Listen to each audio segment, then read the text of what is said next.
comment here tonight? Seeing none, we'll move on to approval of the agenda. Any changes to the agenda? Okay, so item 1 is the 2013 City Pay for Performance Compensation Plan. Welcome. Thank you. Mr. Thank you, Mayor. Are we, let's see, 1, 2? We got 6. 6? Okay. He's not going to be here. Okay. Who else are we missing? Christy. She's coming, I think. Are you guys going to hand these out, or want me to start? Okay. Oh, give me one, too. Always forget to keep one. Well, thank you, Mayor and Council. I'm very excited about bringing this to you tonight. This is a project we've been working on for quite some time. And for me, in my opinion, this is one of our probably biggest administrative successes at the city here. This is something that needed to be done for quite some time, and actually been asked by council to bring this to you, and I think you're going to be pleased with it also. So we're just going to give you an update about the direction we're moving with our compensation plan. As you remember, we do have some monies budgeted in this year's budget to implement a new compensation plan. So wait till Heather gets back. So what you're gonna, first of all, I would like to introduce a few folks. Y'all know Heather Geyer, of course. I don't know if you met Tamara Dixon yet. Tamara is our new HR manager. She's been with us for 7-8 weeks now. Yeah. So I always like to say this, her very first meeting on their very first day was a 4-hour meeting about compensation. So Did you get her all fixed yet? she did. Yeah. Do you want, Tamara, you want to tell them a little bit about your background? I find it interesting, and they may also. So Sure. big reason we hired her. So Thank you, Patrick. First of all, I'm very excited to be here. I tell Patrick I keep coming back, so that's a good thing. I came from the city of Lone Tree, where I served about 2 years as their first HR director. Prior to that, almost 9 years with the city and county of Denver at Human Services, where I think that's where I really cut my teeth in the field, have a kind of great breadth of experience in HR. And I'm very excited to join Wheat Ridge as we roll out this very important project. great. Thanks, Tamara. Thank you. Then also would like to introduce our guest this evening, standing back here in the shadows. We have Nikki Eggers on the right and Candice Sedarius, and they are both from Mountain States Employers Council, where the city is a member of that organization, and they feel like they are kind of staff here because they've been with us for the last year in a lot of meetings. So they directed us along the path of getting this done. So they'll be part of our presentation this evening. Then I'd just also like to thank Heather Geyer. Heather took on this project along with creating a new performance evaluation system for our employees at the same time. And those two projects together are usually about 3 to 4 to 5 years worth of work, which we've completed in 2 years. Compensation in 1 year and a couple years on the evaluation performance system. And those two are all tied together and work in conjunction with each other. The employee evaluation system with the new pay performance compensation system. So Heather did a wonderful job in keeping us on track, so it was a lot of work. So how did we get here? As I mentioned before, this is a council directed item, not just from this council, but some previous councils, that we move from a traditional merit step compensation plan to a pay per performance system, which is what we're doing. And then this was my direction to my staff to create a financially sustainable compensation plan. As you all know, during the Great Recession we just got through, we weren't able to fund our current compensation plan fully, as most organizations weren't.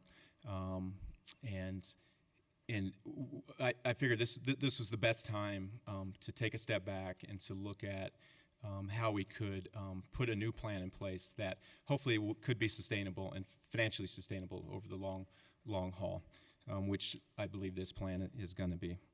Our current plan was created about 10 years ago, so it was well overdue to be looked at and renewed.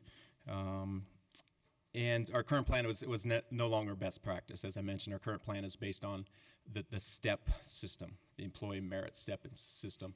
And for some people, that there's a perception that that means there's guaranteed raises for folks because as long as you come to work every year, you're going to automatically get that step increase just basically for showing up. So this new pay performance system is really going to align with our new organizational culture that we're pushing here at the city, which we've been working on since 2008-ish, and which really is a shift to more of rewarding for performance instead of longevity.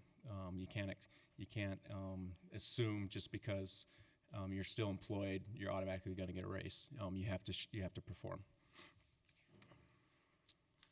So we're moving into this new normal. You may have heard of that over the last couple of years during the recession.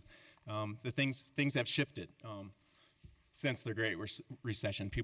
Organizations are looking at how they do business and looking at different ways to make sure that we're remaining fiscally sustainable over the long term.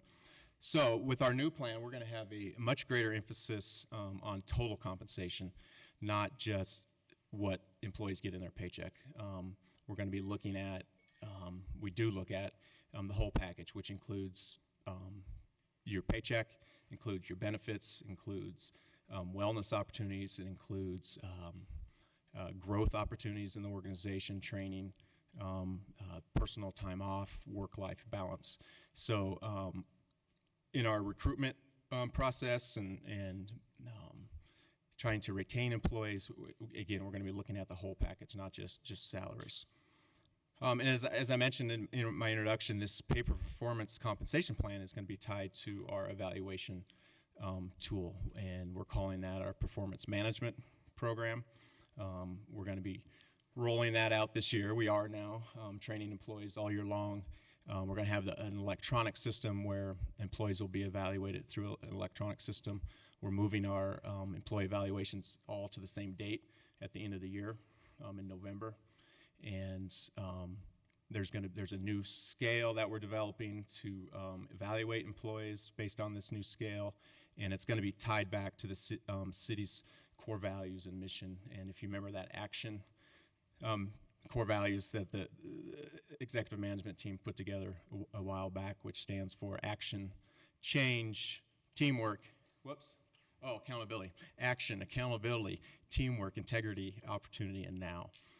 So that's our core values and our expectations for employees. And they're going to be rated against those on an annual basis when they get their evaluation. And as I mentioned before, a greater emphasis on results, performance, and less on longevity. So getting rid of that perception and that expectation that you're getting a guaranteed pay increase just because you come to work.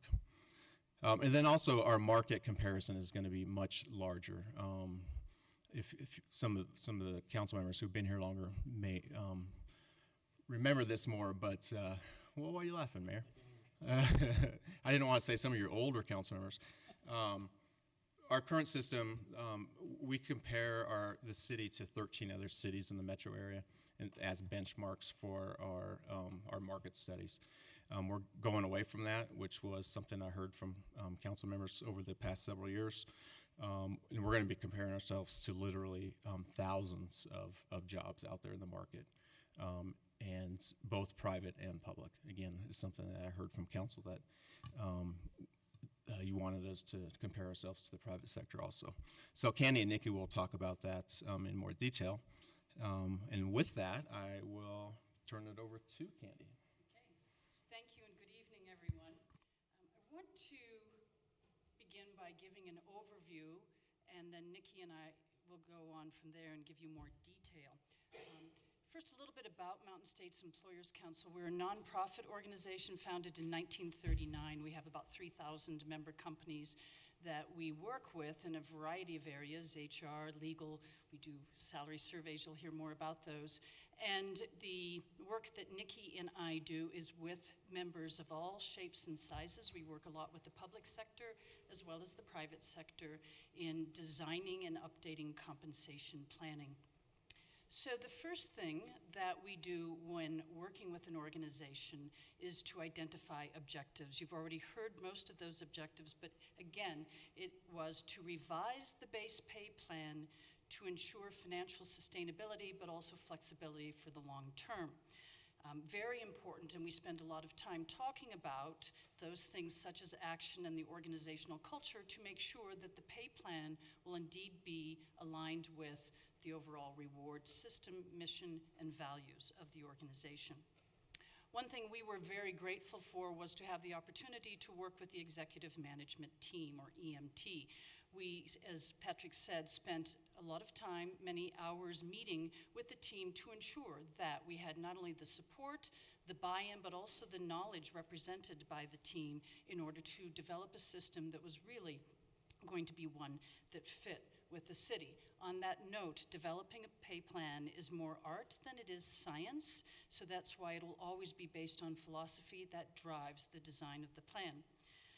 Another thing that's very important is when we hear that organizations want to be competitive, of course they do. What does that mean? So we spend time talking about how we will approach the labor market, how we look at survey data, and what is competitive.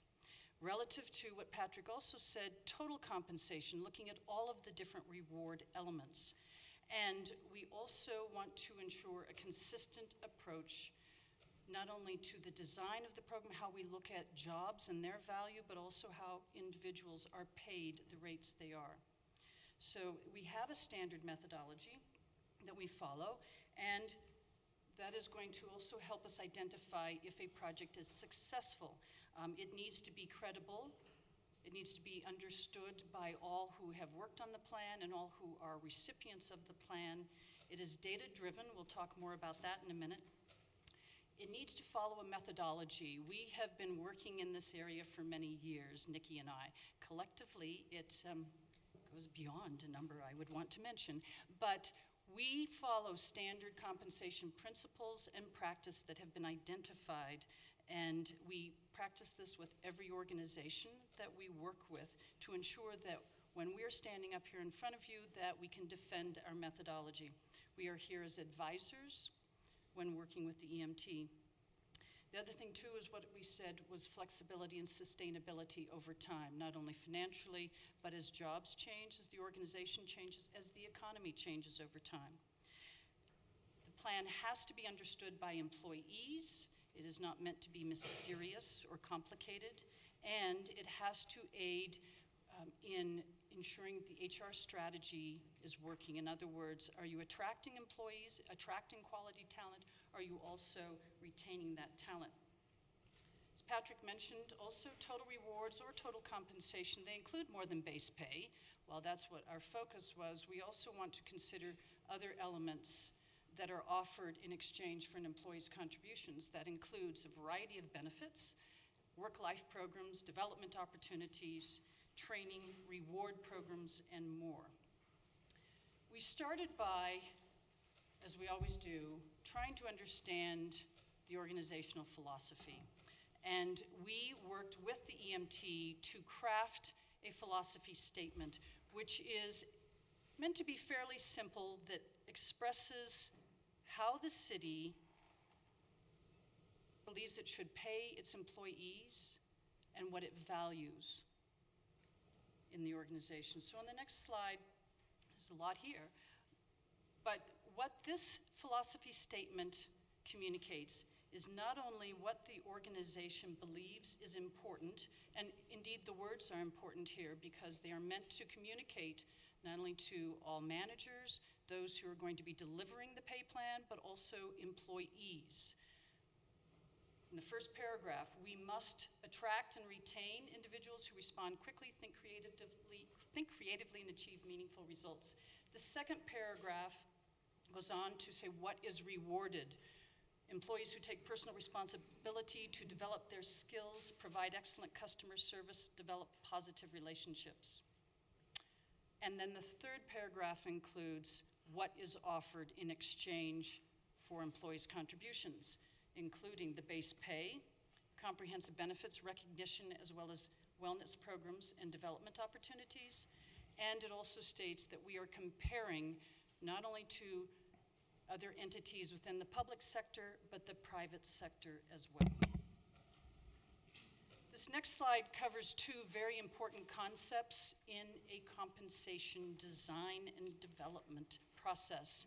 The first one is external equity. That is just looking at what other organizations pay for similar jobs. And we talked about that, what would be the defined labor market or markets. A labor market is where you find your employees, where they come from when you hire them, where they go when they leave. And then balanced with this is the concept of internal equity. How do we value the jobs within our organization, regardless of how they're paid out in the marketplace? Both of these concepts have to be balanced when designing a compensation plan, and Nikki will talk more about how we did that. Here is our methodology, our steps that we followed. As I've already mentioned, we first spent time getting to know the organization, understand the culture at the city, learned more about action. We crafted the philosophy statement, and then we go through the process of reviewing job descriptions that are as current as they can be, matching those jobs to surveyed descriptions, again, to look at similar jobs. We did get director approval, so we met with the department heads to ensure that we had matched the jobs appropriately. We then collected the survey data, and then, again, balancing the internal and external equity concepts, we presented a hierarchy, developed a structure, and then began at this point to look at individual pay rates and identify the cost to implement the plan as proposed. And then moving forward with looking at any cost and then communication, not only to managers and team leaders, but to you tonight. So with that, I'm going to turn it over to Nikki. Thank you. As we drill down from the overview that Candy gave you, the first step is taking a look at the job matching process. We have to have an understanding of what an individual employee has to know in order to do the job. And so we had that documentation, and then we independently matched to the surveys that we utilized in our study that we'll go into a little more detail in a moment. We require at least a 70 to 80% correlation between what the city's job description says are the skills, responsibilities, and qualifications, and the survey description. Next, we sat down, as Candy mentioned, with each director and went through reading all of the survey matches. If there were any differences of opinion, we then resolved those so that we had agreement on what survey data we should extract from the surveys. A really important part of this process is the last bullet, which is we look at duties, responsibilities, and qualifications. We don't care if someone is called goddess of the whatever. It matters what they have to know and what they have to do. We don't look at person, we don't look at title. We look strictly at the job. The next step was to identify the survey resources that we would use. We want to always use reliable, viable data. At the council, our surveys department produces surveys and reports on over 4,000 jobs. We have industry-specific surveys, such as the public sector survey, and we have community-specific surveys, and then we can do special extracts. We want to have as much of a broad representation as possible in order to have greater data points incorporated into our study. And so that's what we look for. Those average pay rates that we utilize from the survey reports represent a market rate or a going rate for a job. That doesn't mean that everybody's paid at that rate. That means that that's an aggregate target of information that we use to build the structure. The next page looks at the surveys that we utilized. And again, we think this is very important to share with you the number of jobs surveyed. For example, on the first one, on our Colorado compensation survey, our comparison group was in the Denver-Boulder metro area. So employers that have a similar job and gave us information were included in that data extract. We surveyed almost 400 jobs. We had almost 500 participating organizations, and the key here is that we had data on salaries and reported pay rates for nearly 46,000 workers. In our public sector survey, which is our next largest survey that we produce, we survey over 350 jobs, we have over 100 participating organizations, and we had 35,300 employee rates that we utilize in our survey. Now, not every job is matched in every survey, but you can see the breadth of the data that we have access to and that we included in this study. We also utilized nonprofit survey data if the job match was appropriate. So if that's the best place to find commensurate information on a particular job, that's the report that we went to. Same thing with Country Club and information technology. We include this next slide to give you a sense of our standards on credible survey data. We want, at the beginning, looking at how did they collect that information, how did they scrub that data, verify that data, and then how quickly did they report it. So we want to know their data procedures, their definition of terms. So we want that information included. We want job descriptions. There are surveys that only give you a title, and that's not enough information for us to feel like it's a solid match. We also want to have only employer-reported rates. So we do not use surveys that have not gone through a process of soliciting that information from a human resources department. And then we also, on our side, do an extensive check and balance. When we get questionnaires from our member organizations, 95% of those have a recontact, where we call them back and say, last year you did this year you're doing this. Can you tell us what happened, what the difference is, what's going on? We have electronic software that kicks out exceptions, and we have people that review all the data. So we have an extensive validation process, which is very unusual in this day and age because it's labor intensive. But our goal is to produce excellent information.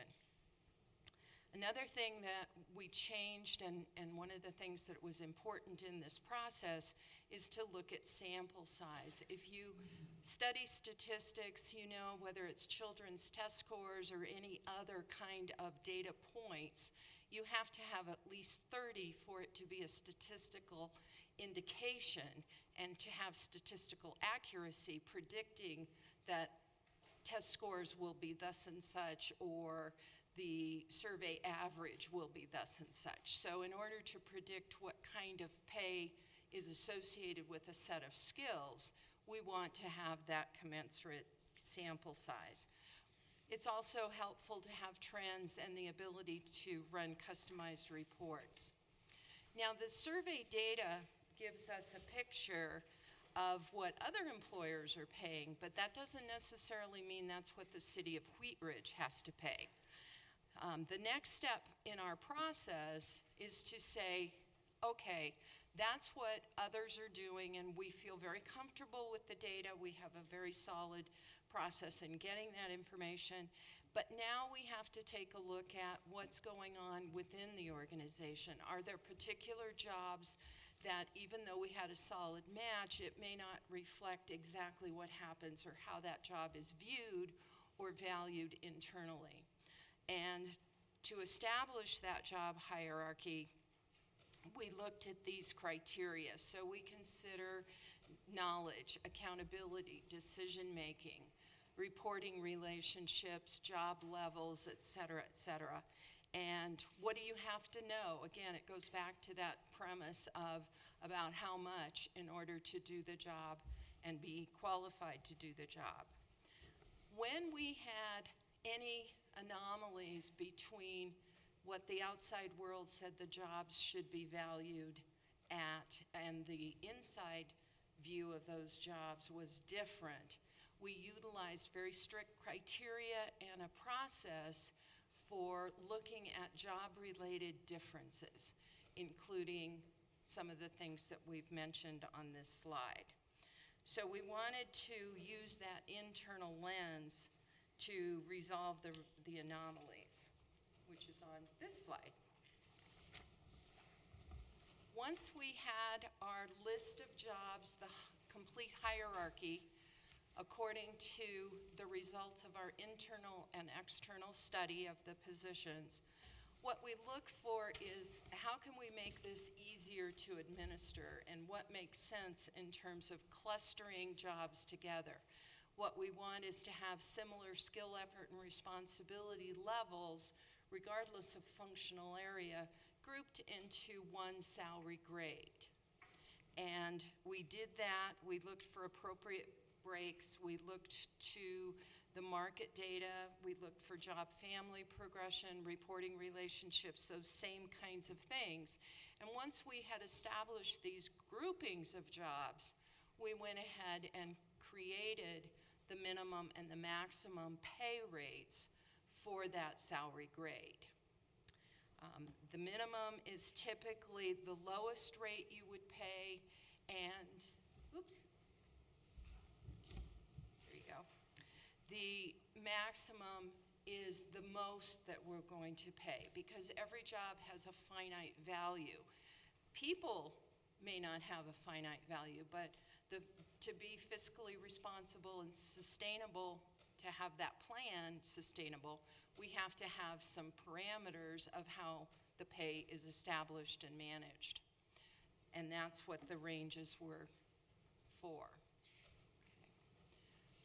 We'll turn it back over to Patrick for the final slides, and then we have time to answer any questions you might have for us.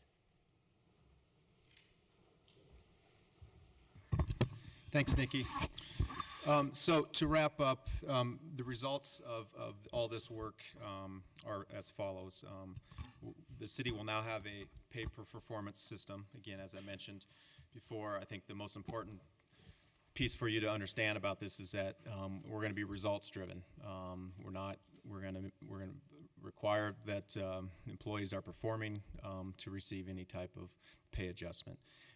We're going to have two separate sub-pay plans that are part of the pay-per-performance. One is an open range, and there's going to be a minimum and a maximum for each pay grade. And the open range will consist of all, as we call them, civilian employees, plus the sworn employees at the sergeant rank and higher, which is fairly unique for police departments. They usually are still on a step plan, even up to sergeants, maybe lieutenants, captains levels. But our police chief thought it was important that those positions in sergeant and higher need to be maybe held more accountable, or at least be held to those same standards as everybody else. They are managers and supervisors in our city, and he expects that they perform as such. So he wanted to put them in the pay performance system. The other compensation plan will be a sworn step plan, and that's just for our police officer 1 and 2 positions, and that's very typical. Most organizations keep those positions in a step plan. However, they're still going to be evaluated the same as every other employee. They're still going to be held to the same standards, same expectations. It's just if they receive an increase on an annual basis, theirs will be an exact percentage. They'll know what it is because it's a step. Everybody else in the open range, the increase will be dependent on what their final ranking and rating is going to be. So, it could be anywhere between 0 and 4 or 5% high performers are going to get more, low performers are going to get less. I think everything else on this slide has been covered, so I think I'll just skip to implementation. So our new plan is going to be effective May 25th, and for that payroll period, so any adjustments that are made to employees' paychecks will be made on their June 7th paycheck.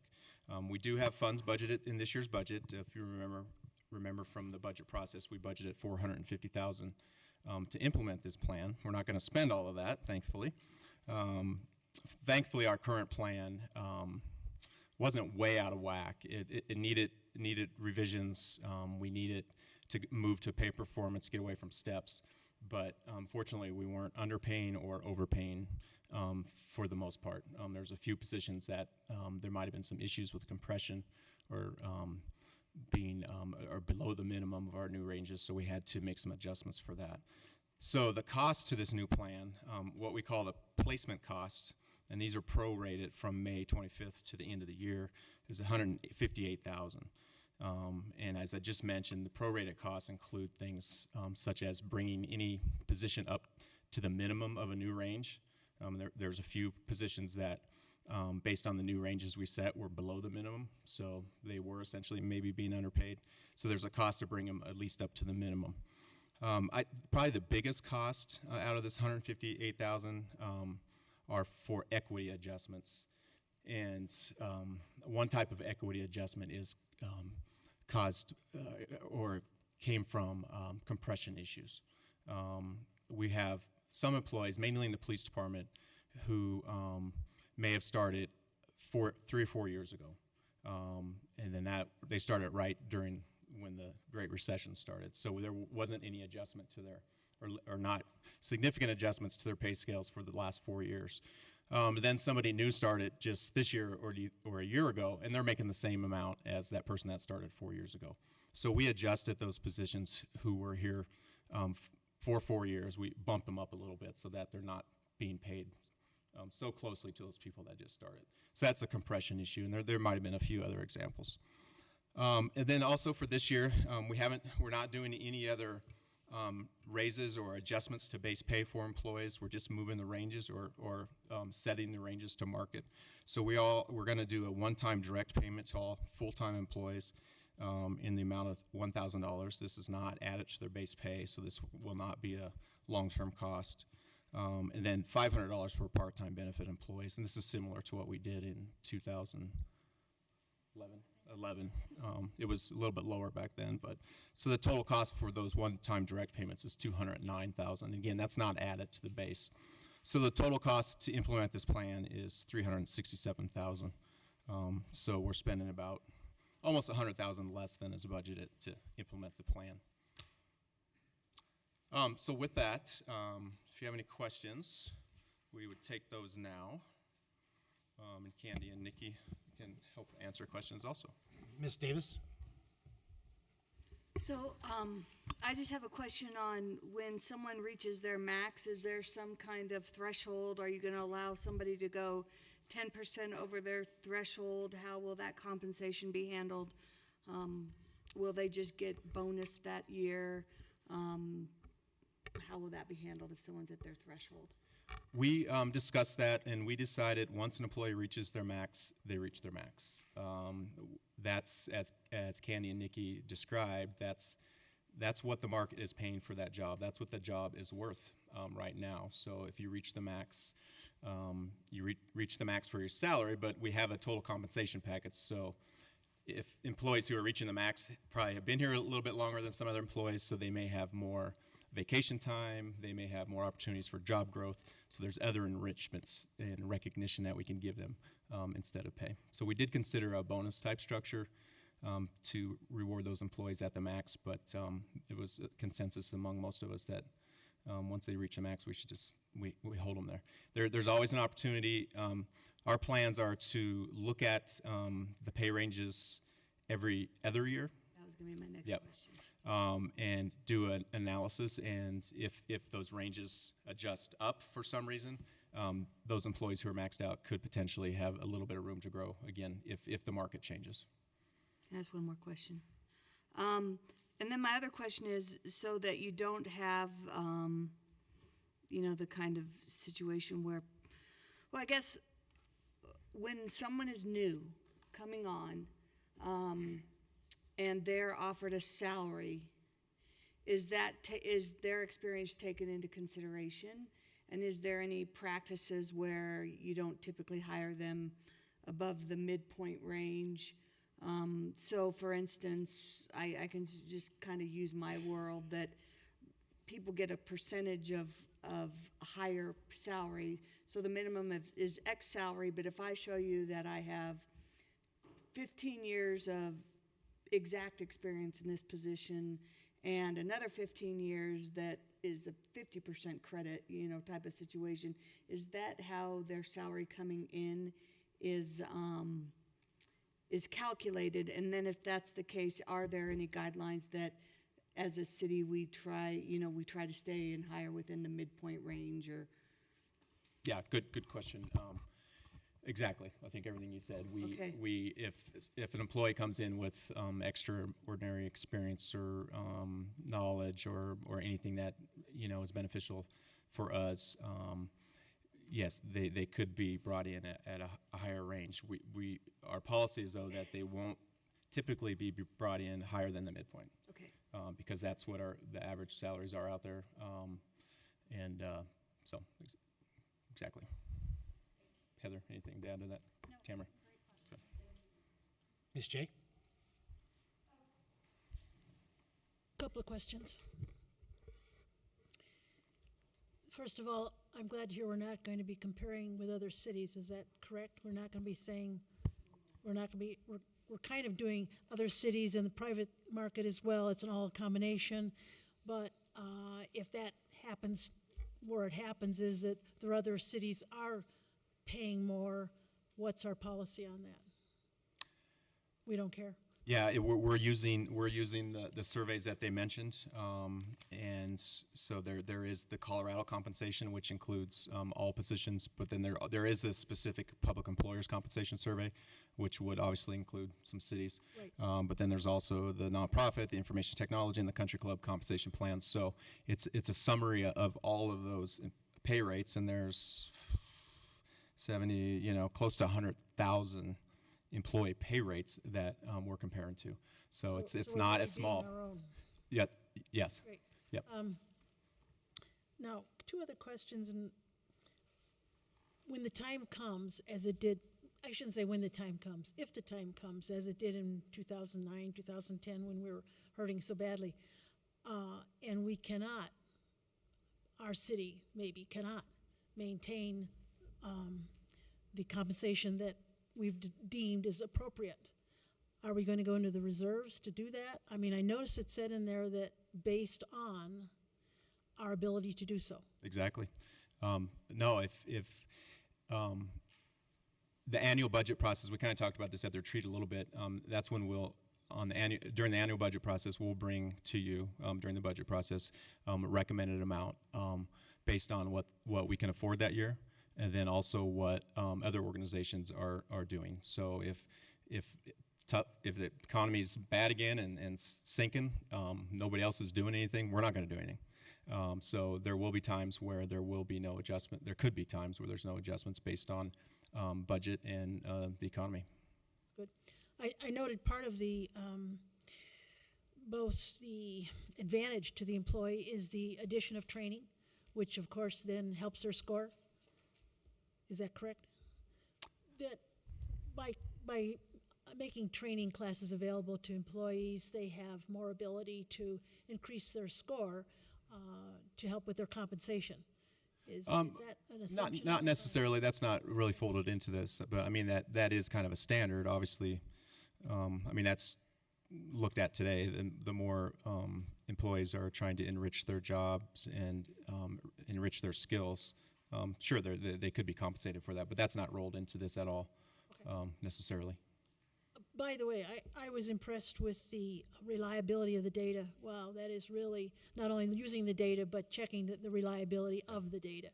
I'm very impressed with that. Yeah. Thanks.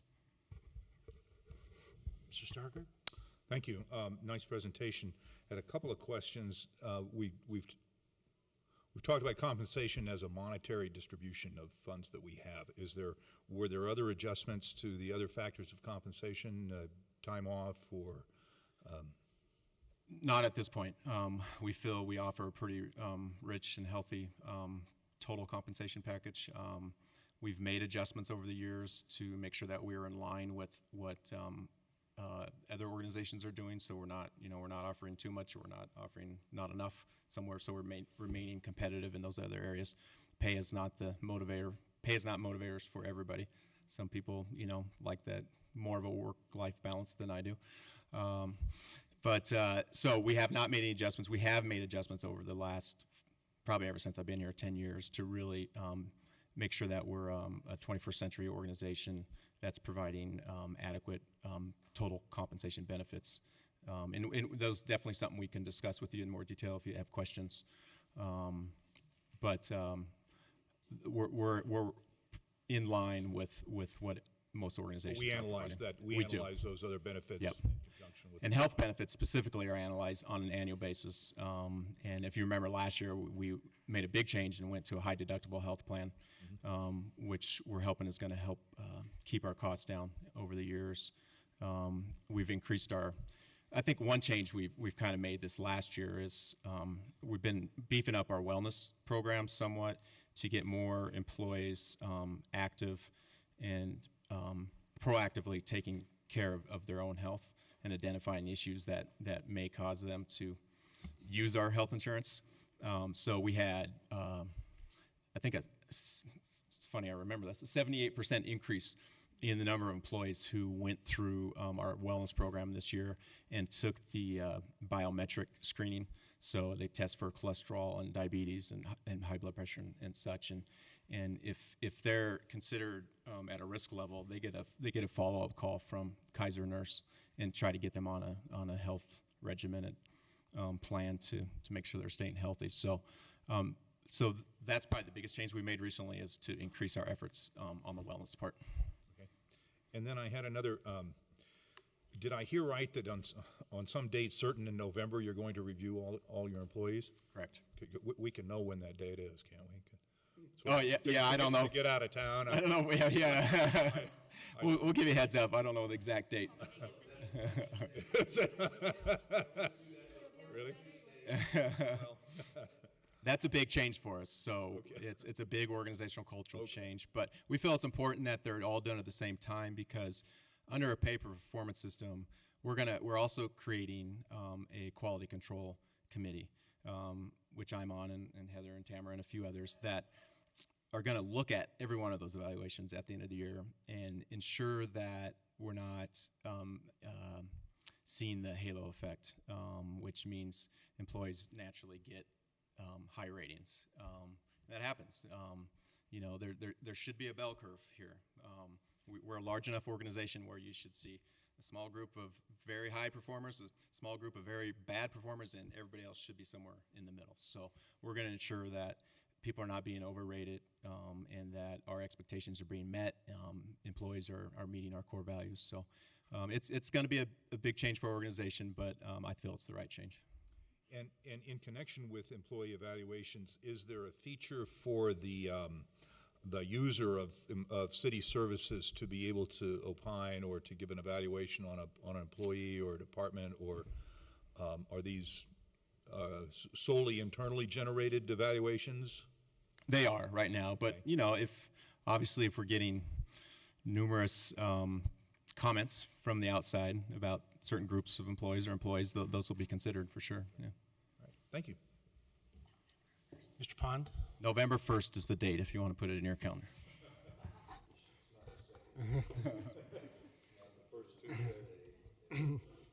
I do have one question, but before I do, I guess I just thank you for your presentation, and I appreciate how much work this probably has been for you. We're doing and have been for 3 years a similar thing at my place of business, and it's a huge change both for executive staff and for all of our employees. So and I know you've got a lot of work yet ahead of you, so. Yeah. We were talking about that today, so we're not done yet, No, guys. no, not at all. But I appreciate just how much work it is. So thank you for that. There was a lot of mention in here about the fiscally sustainable aspect of this and the prudency of this, which is great. I mean, I think that's wonderful. Obviously, that's important and something that is very appropriate to call attention to. But I guess I just ask really quickly to make sure that from the competitive standpoint, which was brought up once at least in the presentation about us being competitive, both from a standpoint of attracting quality, workers to come to the city, but also retaining them, that if you can just kind of let me know how you feel this plan sets up, because I'm not sure if everyone around us is doing this, or what the external impression is, especially from the labor market, about this type of a plan. Yeah, there's a lot of nervousness with any change, of course, and a lot of our time's been spent, especially since Tamara's been on board, of meeting with individual employee groups, and Candy just did a whole round with us last week to explain this to them so they understand it, why we're doing it, what our expectations are.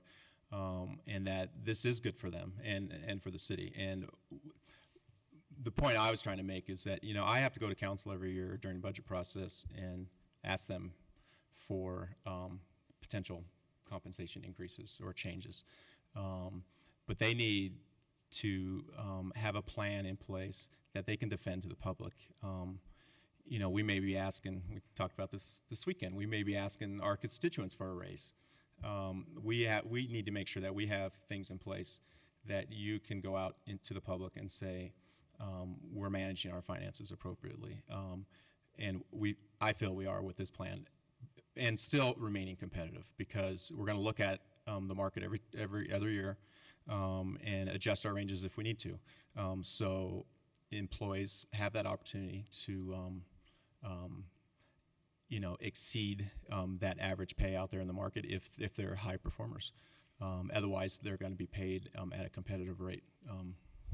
Do you guys have any comments on that, or Heather or Tamara? Go ahead and push the button on the bottom too, till your green light comes on. There you go. I think our process supports that. When I mentioned we first look at what the labor market is, we want to be sure that we are comparing the skills and responsibilities of these jobs to those in the marketplace. Then by looking at credible survey data that has good sample size, rather than looking at other organizations' rate ranges, for example, we're looking at average rates, and then we did not increase that number or numbers for any job upward or downward. So we were looking at pretty much the average market rate. So I think then, to Patrick's point, to look at it every 2 years is appropriate, and then you can make the decisions based on other issues within the organization. Does it make sense to increase?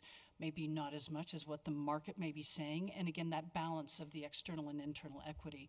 The market data is only telling you what others are paying. You always have to pay attention to what could be going on underneath that rate being shown in the data. Does that help? Okay. Mr. Pond, any more questions? Mr. Stites? Just a couple, because I'm a simple kind of guy. So we won't have mid-year adjustments? Correct. Okay. That's going to be one of the biggest changes you'll see. Now then, technically, you're locked in for 2 years? We're locked in with the pay ranges, but we'll still come to you. There'll still be a cost every year, because during the evaluation process in November, if employees are performing, they could get a adjustment within that range, and the police department, police officers could get the next step. So there could be a cost to those on an annual basis. Then if this is total compensation, how are you going to handle, say for instance, be a janitor here, with the total compensation package would be worth $100,000, okay? Now what happens if insurance goes up 35%, 40% or whatever, that's got to figure into that $100,000 package. So now what are you going to do? Are you going to cut his pay? How are you going to handle that? Because I anticipate in the next few years, healthcare going drastically bananas anyway. But, you know, how are you going to figure that in that particular package? If the janitorial job with the total compensation and everything is worth $100,000, all of a sudden, you know, healthcare goes up 35%. Now what are you going to do? Well, we make adjustments like we do on every year with our benefits, and like I mentioned earlier, we went to this high deductible plan for this year, which saved the city quite a bit of money for the, especially if I can't remember how many employees we had jump over, about 25, 28, and so those premiums drop substantially for the city and that employee. So it's an annual. It's looking at each of those aspects of that compensation package on an annual basis and figuring out what the city can afford on an annual basis. The job's not necessarily worth $100,000. The job's not worth the pay range, the average pay rate, and then also the benefits on top of it. You know, we look at what the job is worth out in the market based on a pay rate, but then it's up to me and to you as council to decide as a city organization how much on top of that do you want to provide for benefits and other compensation items. So that it's going to be an annual review. I think we're doing a good job where our insurance rates aren't going to jump double digit. You know, we've made a lot of changes of going strictly with Kaiser, which is one of the most competitive insurance or health providers out there. We adjust co-pays. We make changes to the design of the plan to make sure that we can afford it. Well, that's good to know that, you know, well, one, that there won't be any midterm or mid-year stuff. That's a hassle, always has been a hassle. And then I think it would make it easier to budget knowing that you're going to have X amount of jobs that possibly could. So, you know, I would think that you budget that in there. But I do think we're going to have to be very careful in the next few years because I see this healthcare going bananas. I really do. So, but anyway, whatever. Thanks, Mike. Any other questions? I noticed that you, in our handout, you had framed the pay ranges, the minimum and maximum, both on an annual basis and on an hourly basis. I believe it was below it. Have you altered any of your definitions or any of your thinking with respect to exempt or not exempt employees? That's pretty well managed by FLSA, so there's, you know, that's defined for us. I don't think we didn't adjust anything. We didn't categorize any positions incorrectly, so nothing changed there, as far as I know. Mr. Schultz? Yeah, I'd just like to add that being a retired Fed, I worked under a number of these systems. And this is a genuine, sound, analytical approach. I congratulate you on that. You're still going to have employees frightened and nervous about what might happen to them. But I just congratulate you on taking this sort of approach. It's really fair. And the bottom line, employees have to believe it's fair. If they believe it's fair, they're probably going to buy into it, and you'll make. So just congratulations. Hang on tight and keep going. That's part of our organizational cultural change that we're still working on, and it's a daily job, and we've been addressing issues already in the last couple of days. So it's not going to stop, but that's why we're here. So, Mr. Reinhardt? I'm going to resist the temptation to ask whether your survey revealed that there was any employees that were being overpaid, and instead I'm going to ask, are we starting this with a lot of people that are essentially against a hard cap already because of the way the structure is set up? Currently, we have about 45% of our employees that are maxed out. This will open it up to, I think it brings it down to 20-something% are still going to be maxed out, and then we'll probably be back up to 40-50% again in a year or two. People will be maxed out. We have a lot of long-term employees, so those folks are obviously going to be maxed out. I don't think we had anybody we were overpaying. There are a couple positions where under our current plan, because of maybe how they were compared, their range was a little bit higher, so they're going to be frozen in their position until something changes. And it could be a long time for a couple of positions. There's not many. I know of one, but I'm not necessarily going to. And sort of to Mike's point, you know, I'm struggling a little with what total compensation means if it doesn't mean pay and benefits, because I thought I just heard you say that you evaluate pay independent of the benefit package. Then you were just striving for the mean on the benefit package, completely independent. I mean, well, I think they each have their own value. I just wanted to make sure I was being clear on it, that the work that Candy and Nikki did when they talked about finding what the value is of a job, that's the pay piece. They were not looking at benefits, but when we talk about total compensation, that also means that's your pay, but that's also your benefits, and making sure that we're providing a benefit package that may attract employees. And for some employees, benefits are more important than the pay, so that becomes part of the total compensation package. We don't.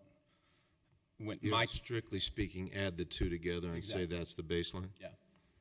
But we do compare the benefits to what other organizations are providing to make sure that we're not, you know, that we're being competitive, we're not over-providing, we're not too rich in our benefits. And I gather that there's really no mechanism, even were it the case that someone was overpaid. There's actually no circumstance in which we would say somebody, short of us mandating because of some larger issue, there is really no analysis that said this person is overpaid. We don't have a mechanism, even if it existed, to do that. To lower their pay? Yeah. No, we're not lowering anybody's pay, but there weren't any situations. There might have been one where it was more of an internal equity decision that looking at the position compared to our other manager level positions or whatnot. That well, thank you for there only being one. Yeah. And I'm not gonna lean on that any harder. But I am interested more broadly, and that's just, you know, picking away because I can't help myself. I do have some. I'm interested in how long these types of programs have existed. I mean, for us, this is new. What's the sort of oldest program based on this methodology that the two of you are aware of? I guess this is where I get to say it's been decades. Okay. I have used this methodology since the early 80s, working in another organization. The slight difference was to start by looking at internal equity first, where we would go through every job and look at the compensable factors, then go look at the survey data and balance it. But the process, as listed in our methodology, I've been doing as long as I've been in compensation. And then, therefore, since there's enough history in one of these, is there any obvious pitfalls in the learning curve in the introduction of a program like this that we ought to be aware of or had our eyes on? Then, if we've been putting these things in place, surely there's some transitional things that we ought to be aware of and looking for that you could shed some light on. I'll go first. We might have some different things. I think two come to mind for me immediately. One is the cultural shift that Patrick mentioned numerous times in the employee meetings or the team leader meetings. And I think also it's because as human beings, and we're all or most of us, I guess, are employees and paid, we think about what we are paid rather than what the job is worth. So there is a distinction. I think that's important for people to understand. There's first how much the job is valued in the marketplace, and then what do I receive in the form of pay based on what factors, whether it's length of service, which is what it had been. That's going to be another huge shift for people to understand, now moving to performance.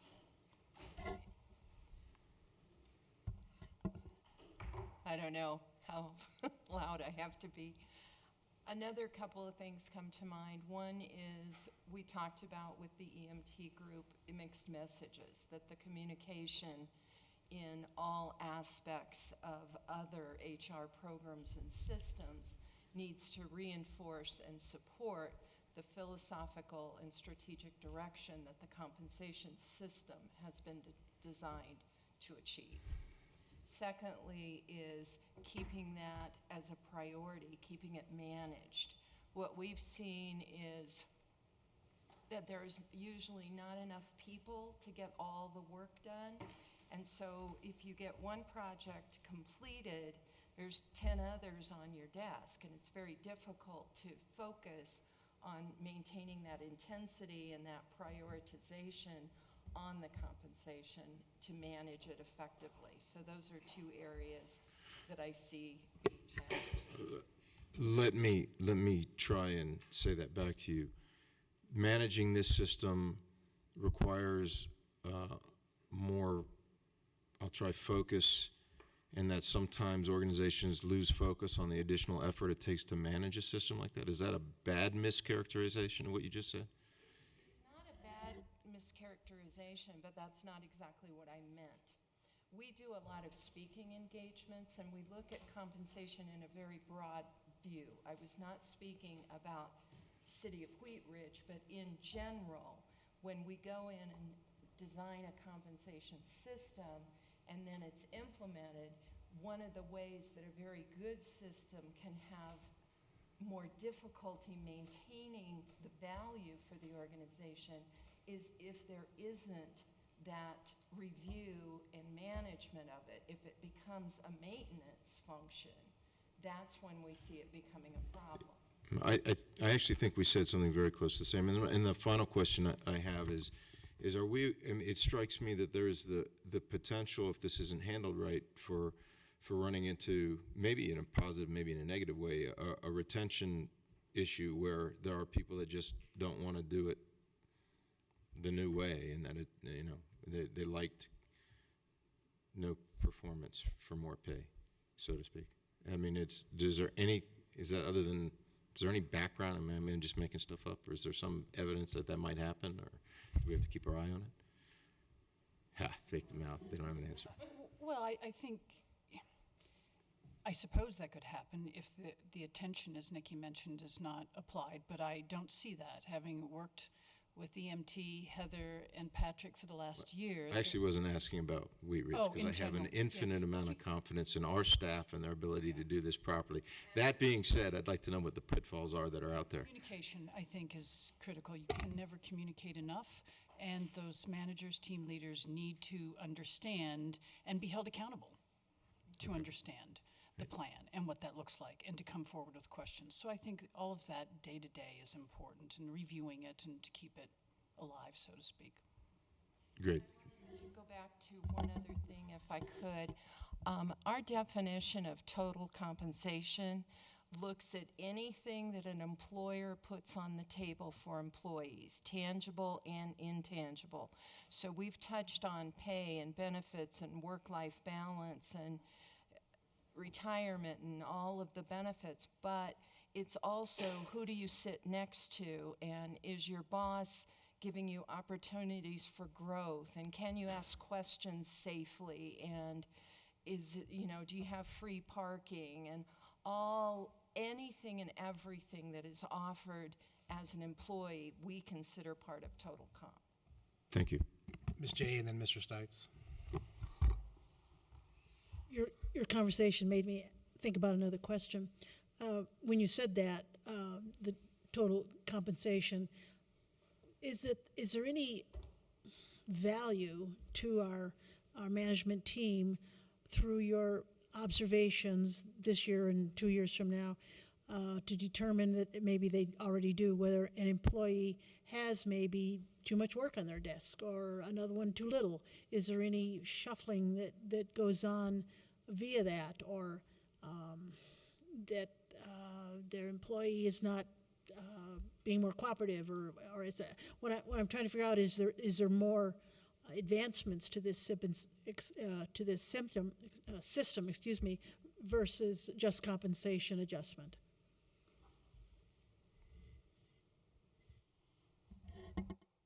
I guess I would say that rolls into the performance management system that you're implementing always.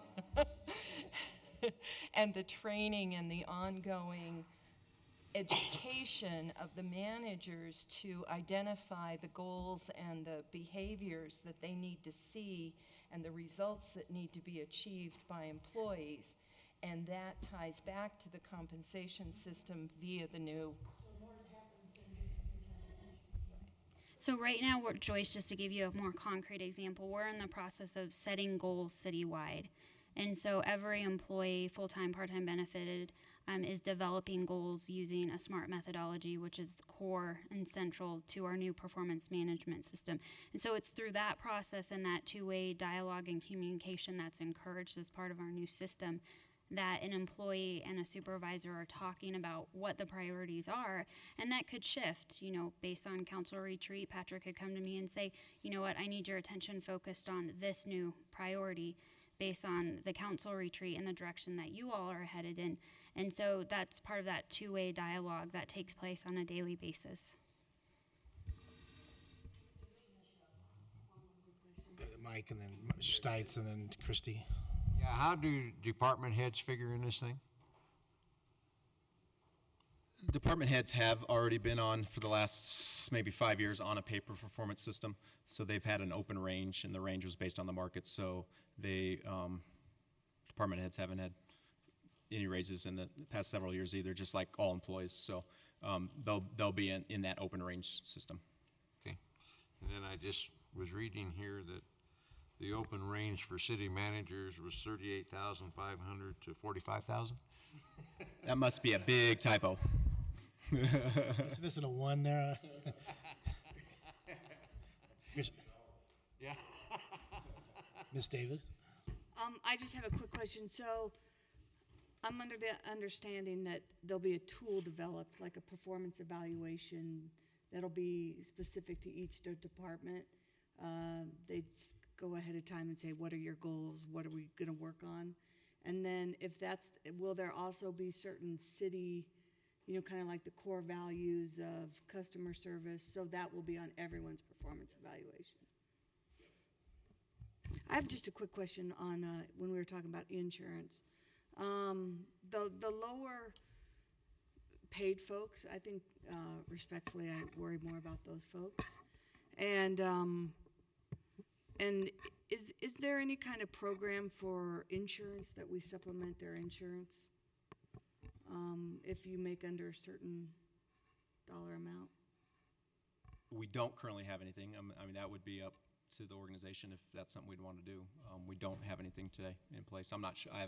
Not aware of any of our neighbors that do something like that. But are you guys aware of anything? I'll send you a program. Okay. Tamara might be. I don't know. Work with her. Work in Denver. But we can bring something during the budget process if you. Well, getting back to what Christy just asked, is this plan flexible enough that, say, insurance goes up 35% across the board for all the employees?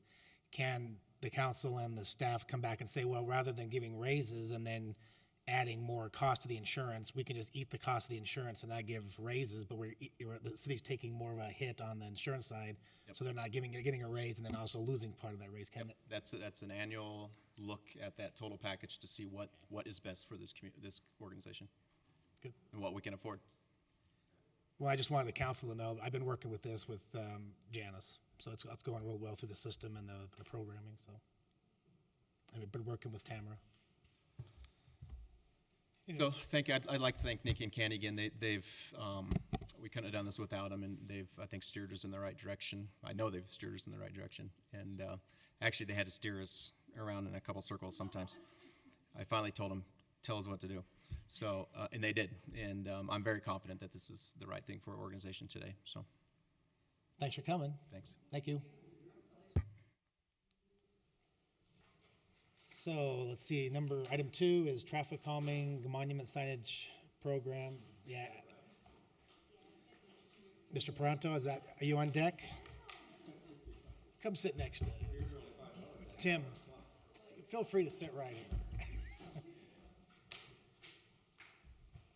I think Heather. Are you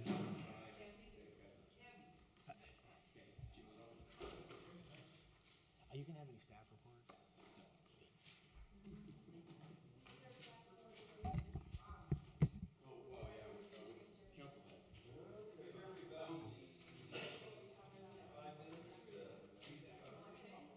Under elected official reports? Oh.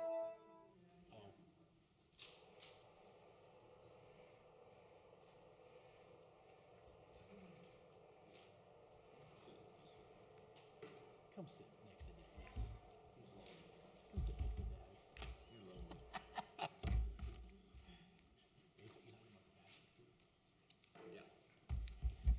Mr. Pronto? Read the memo. All right.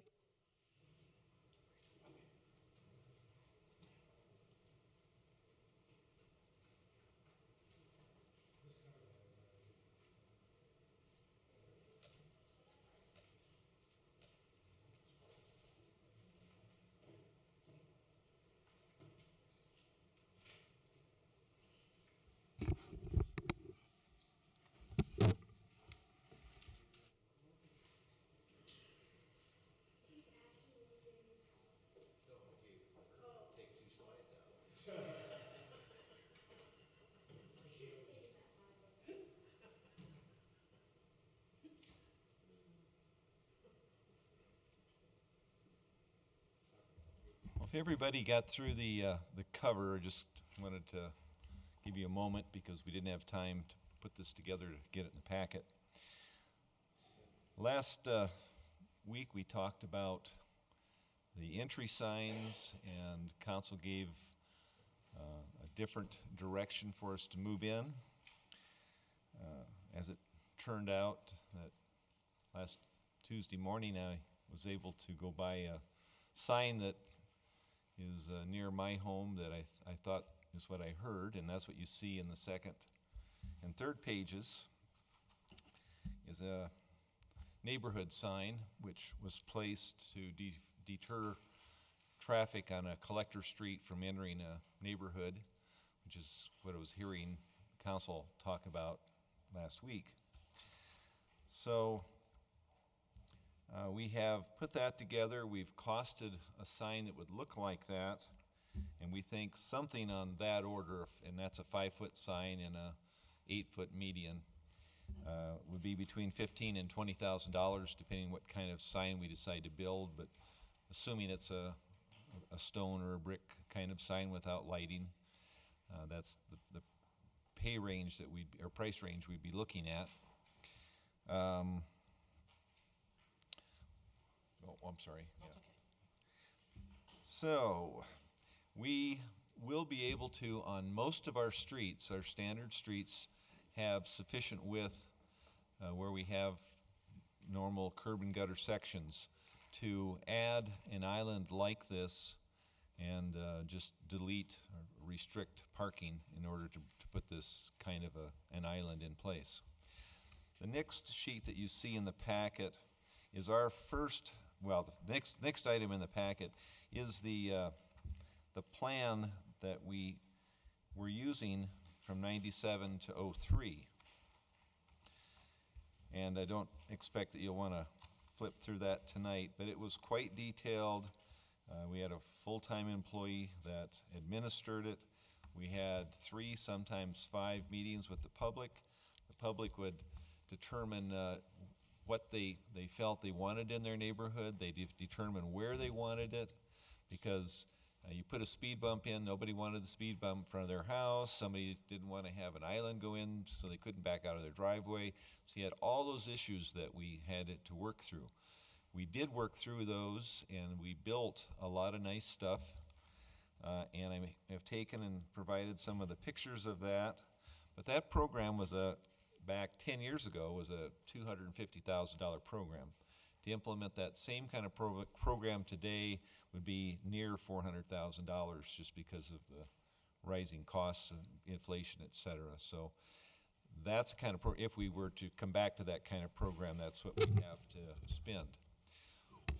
Council back in 2007 had a lot of residents asking about trying to at least get speed bumps in. So we put together a speed bump program where we would short circuit a lot of the program, have 1 or 2 meetings. If we had a petition, we designed a program, put it out there, And it was developed such that if a neighborhood wanted speed bumps on their street, they would pay half and the city would contribute the other half.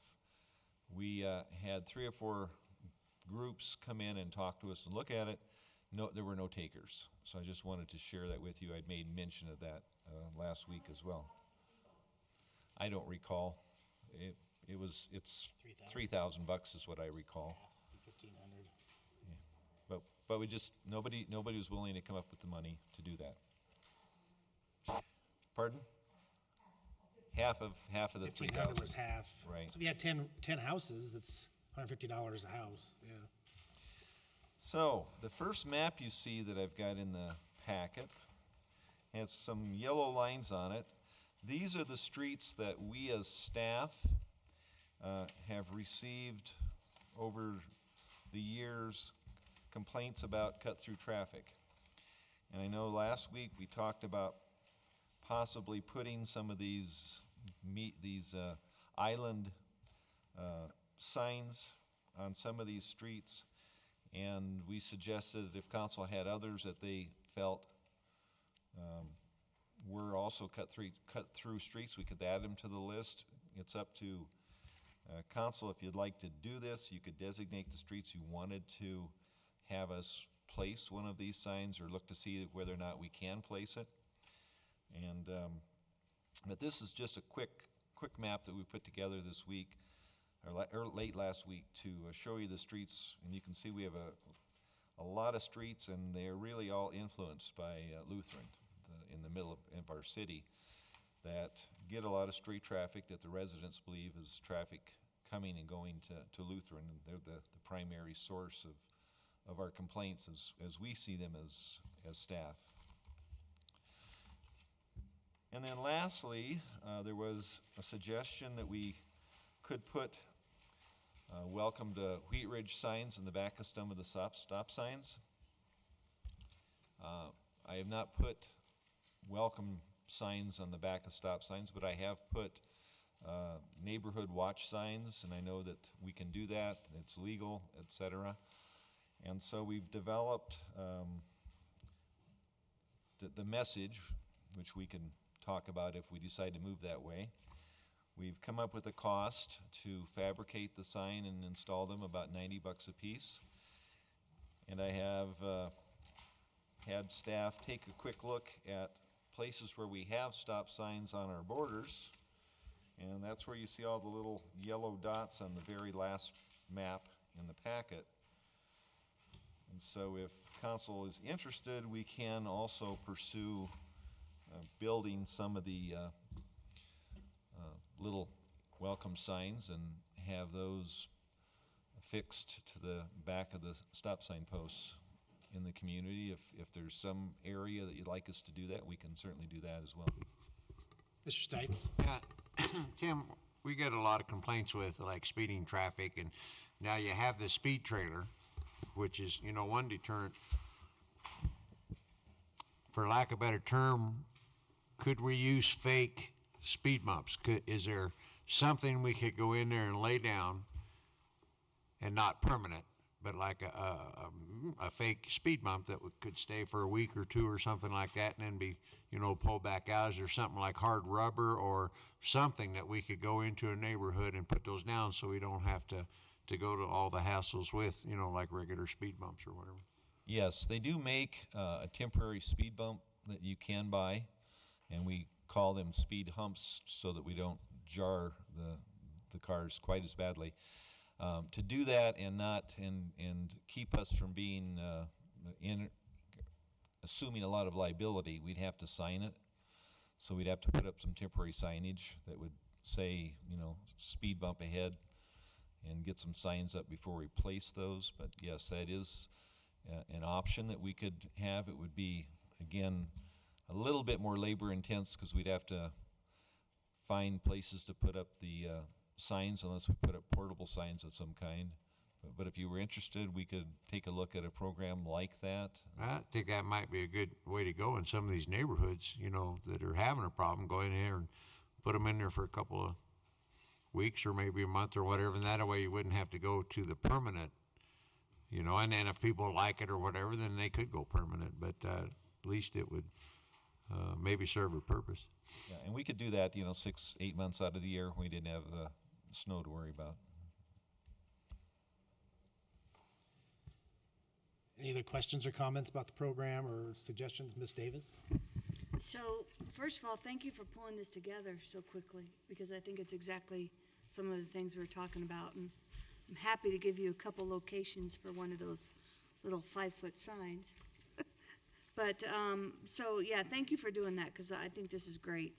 And my only thought, and this is just my thought, I think the Welcome to Wheat Ridge sign's nice on the back of stop signs, but what would be the cost of that? $90 a sign. $90 a sign. Yeah, because it's a custom fabricated sign. We could do it in a shop. We think it'll take us, once we get geared up, about an hour to put the sign together, to put the facing on it, once we get the artwork. Is that just the material cost, Tim, or you're not including labor in that? It includes the labor. Oh, okay, so what's the material cost, on that? That's okay, just a roundabout figure was good. 50-50? It's really an hour's, it's an hour's labor to put it together, and I So had it right maybe here on for the sign. top, I thought. Well, they're gonna be on the perimeter of the sign for the city, right? Yeah, Okay.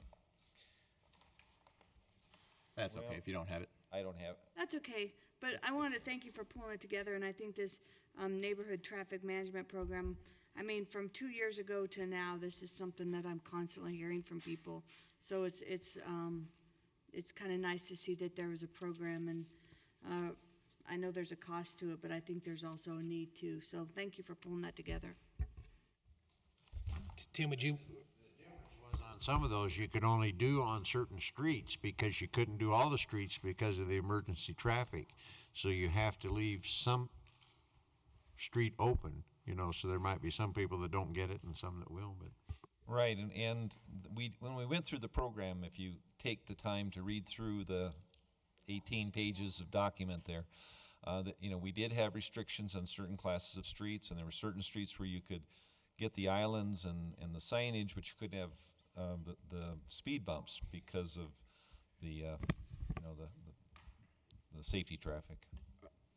Tim, were you looking at the same staff for this? You don't have to bring back the traffic management person that we had before, right? Well, it depends what we're looking at. We're not, at this point, we're not I wouldn't call it a traffic management program because it really isn't that. To put an entry island into a neighborhood isn't really going to solve the traffic problem. It'll deter some stray traffic. To really slow traffic down, you have to put in a weave action or you have to put in a speed bump. So if we were to move towards what Mike has suggested, and I could price out, maybe 2 sets of speed bumps, temporary speed bumps, and some temporary signs, that's something we could probably handle like we are or in lieu of the speed trailers. But if we are going to do the entry signage, you just have to tell us where you would like to have those built, and we'll go out and build them. And so there wouldn't be any additional labor involved because we would probably not even, it depends on the neighborhood, but we'd probably talk to the 4 folks that are right near where the sign would be placed, and that would probably be the extent of our outreach. Well, that was actually was to the question I wanted to ask the rest of council is,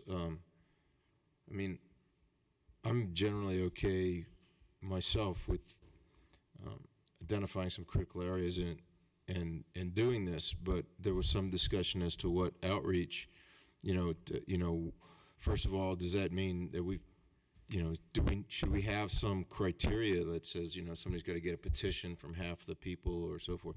By the way, I'm pretty much okay with just going and doing stuff, but I always know that I'm not not everybody's quite as ready to not do that without public. There are people that are more committed to public outreach than I am on these things. What do people think we should do before I'm asking council, what do you think should take place before we decide that we want to put one in? The one that I've heard the most about, ironically, is 26th and Teller. I was walking that street and I heard like 8 times in an hour that particular piece of Teller was too fast. So if we wanted to go put one down at Teller and 26, at a safe distance back from the intersection. What does council think the public outreach ought to be to do that? Well, and Teller already has speed bumps on it. Mr. Pond? Well, Further Not north, all the way. Further north. Mr. Pond? I mean, I do think there should be public outreach, and probably on two levels, and part of it is probably our job to set it up on those two levels. One is obviously for an affected area like that, to be able to respond to more specifically to pending work and design and modifications to their neighborhood and or their street. I do think there's a larger issue then also, which is being able to answer why not me, why not my street, and what's your plan for my area? How have you accounted for my area? And I think that's probably the harder question. It's probably easy for us to identify some quick hits or needed areas and then go and try to put something in place. But being able to articulate how we will or won't live into the future and take care of those other responses is something that I think we ought to be able to answer as well. And by the way, I still feel the same way I did when we talked about this on the dais, which is that fundamentally there's design work to be done here and some analysis of the map. And these signs look great at $15,000 or $20,000, but where do you start? Where do you really start to put them? And that's not said in here. I wouldn't expect Tim could say that in here in one week. But that does need to be addressed. We run an entire code compliance system on a complaint-driven methodology. I mean, a starting point for a problem like this to me is to a certain extent the complaint and the support of the people in the area. I mean,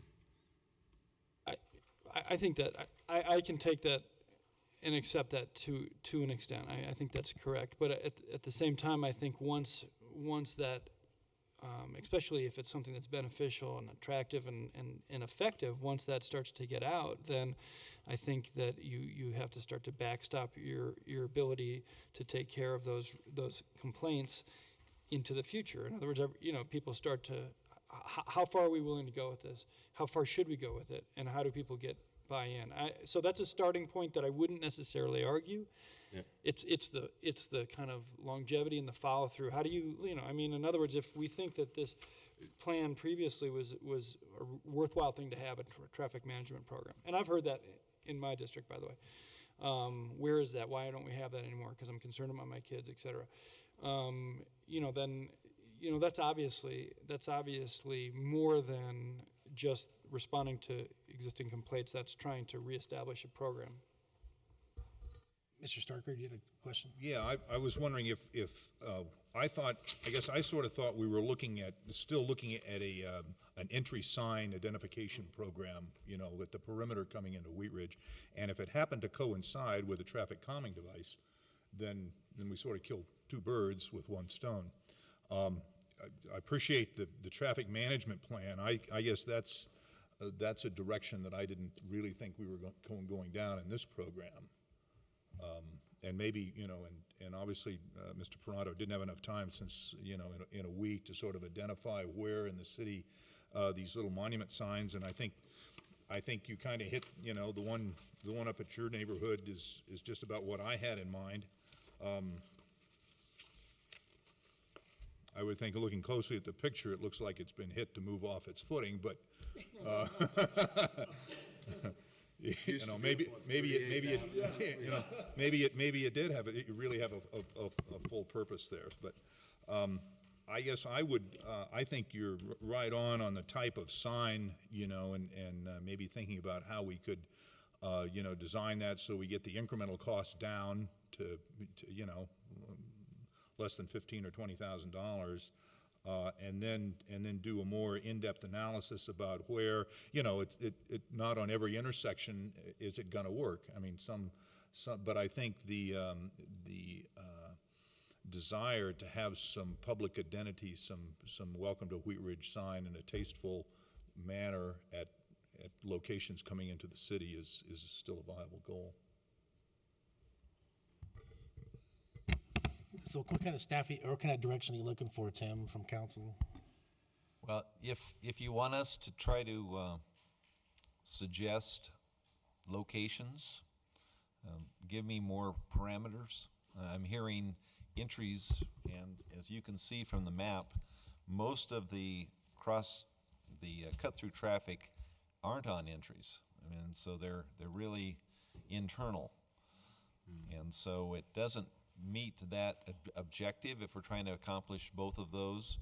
So if you want to better define that for us, we can try to identify locations, and we can go out and take a look and make sure that we have the street widths, et cetera, to accommodate this without having to rebuild curbs and all that. Well, I would just, and I don't know if anybody agrees with me, but my concept of external might be a little, when I think of what I had in mind, it probably isn't strictly the perimeter of the community, but it's anywhere where you're transitioning into a rental area. I mean, like I said, one of our residential rental neighborhoods, like they all residential neighborhood from a commercial area. So it would be off any of the quarters, 44th or 38th or 44th, right where you enter into a residential area off of a collector. But for traffic calming or for signage? I'm perfect. Both. Yeah, that's what we need direction on. I don't think that's what I'm trying to clarify, because I'm thinking both. Okay. Mr. Pond? Well, okay, so I think that's, first of all, that's the right answer, but it creates more complications. So it's not external, it's not it's not the stop sign map that was presented here. It's not that.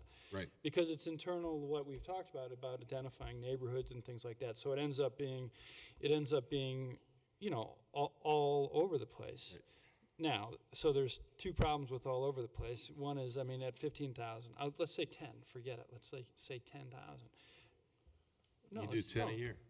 Okay, fine, you can do 10 a year, but we're talking about, potentially, we're talking about dozens of these that are necessary to capture. Okay, so that's fine. If that's fine. Again, we need a plan to kind of to talk about that, and that's cool. That's where we should be going. Is a plan that's looking at an implementation opportunity, the costing of this, and an implementation strategy for putting them down as internal mechanisms for identification and beautification, et cetera, whatever our criteria are. And we have to, I think, answer, and this is one of the complicating things, I think, is one of the criteria traffic calming, and if it is, how are we accomplishing that? If you look at the stuff around Lutheran that was being identified, obviously, that's probably, I'm guessing, but that's probably one or two distinct neighborhoods. If you were to decide to put a sign that said "Welcome to Melrose Manor," you got to do it on every street over here if you want it to be traffic calming also, and that's where it gets to be a little bit weird, I think.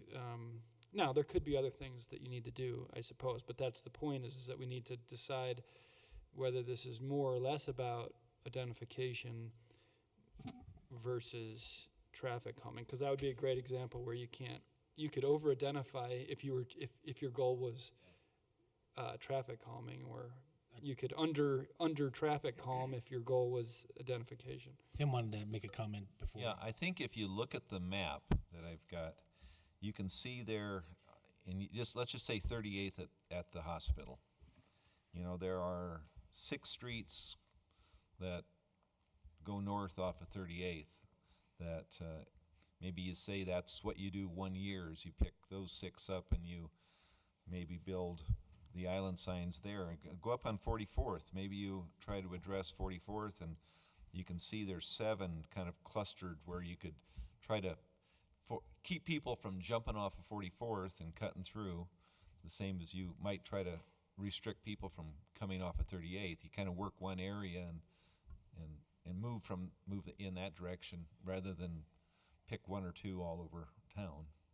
Mike, I'll come.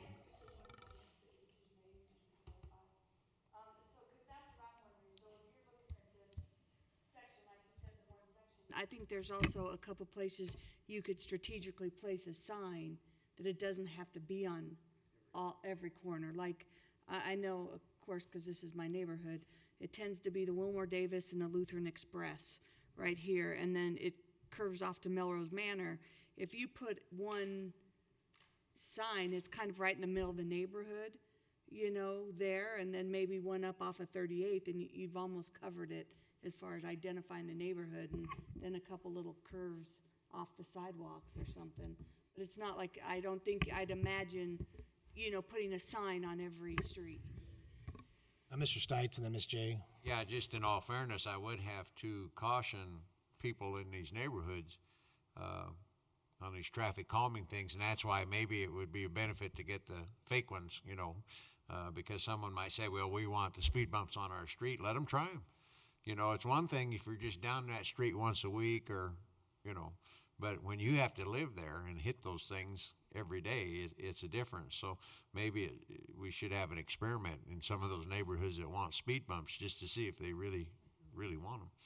Well, and that's what happened to us on Teller. You know, this Teller project was the last project we built, and we've got 2 speed bumps, and we arm wrestled for months to find out the locations, and once we built them, then we had 2 residents that called us every day, and they had broken windows supposedly and cracked foundations because of the buses bouncing over the speed bumps. I mean, so they weren't. Not everybody was happy. Ms. J. This is much more complicated. Did you not say that the signs were not effective as traffic calming? That you needed to do more than put a sign in the middle in a. Correct. They're not a traffic calming device. They're a traffic deferment device. What they do is they try to tell someone that this is a residential neighborhood and you don't need to come in here. It's not the continuation of a through street. If you're really looking at traffic calming, we have to get the cars to slow down either by going over a speed hump or going in a slalom course to slow them down that way. So by putting an island with a sign in the middle at an intersection, we'll slow them through the intersection and also will tell people don't come in here. But it doesn't really slow the traffic a half a block farther down the street. So you need something else in addition? Yeah. Yes. That's what I was going to ask council. Do you want to look at some kind of direction that you would direct staff to look at the monument signs like Bud mentioned? The monument signs were what this started was the entry signs or the monument signs. But then you also have this traffic calming feature where you could look at these temporary speed bumps as part together. You could do a monument sign at an intersection like 26th and Teller or near Lutheran, and then talk to those neighbors and see if they want those temporary speed bumps at the same time. So you can kind of kill 2 birds with 1 stone, and the speed bumps are temporary. They're kind of like the trailers.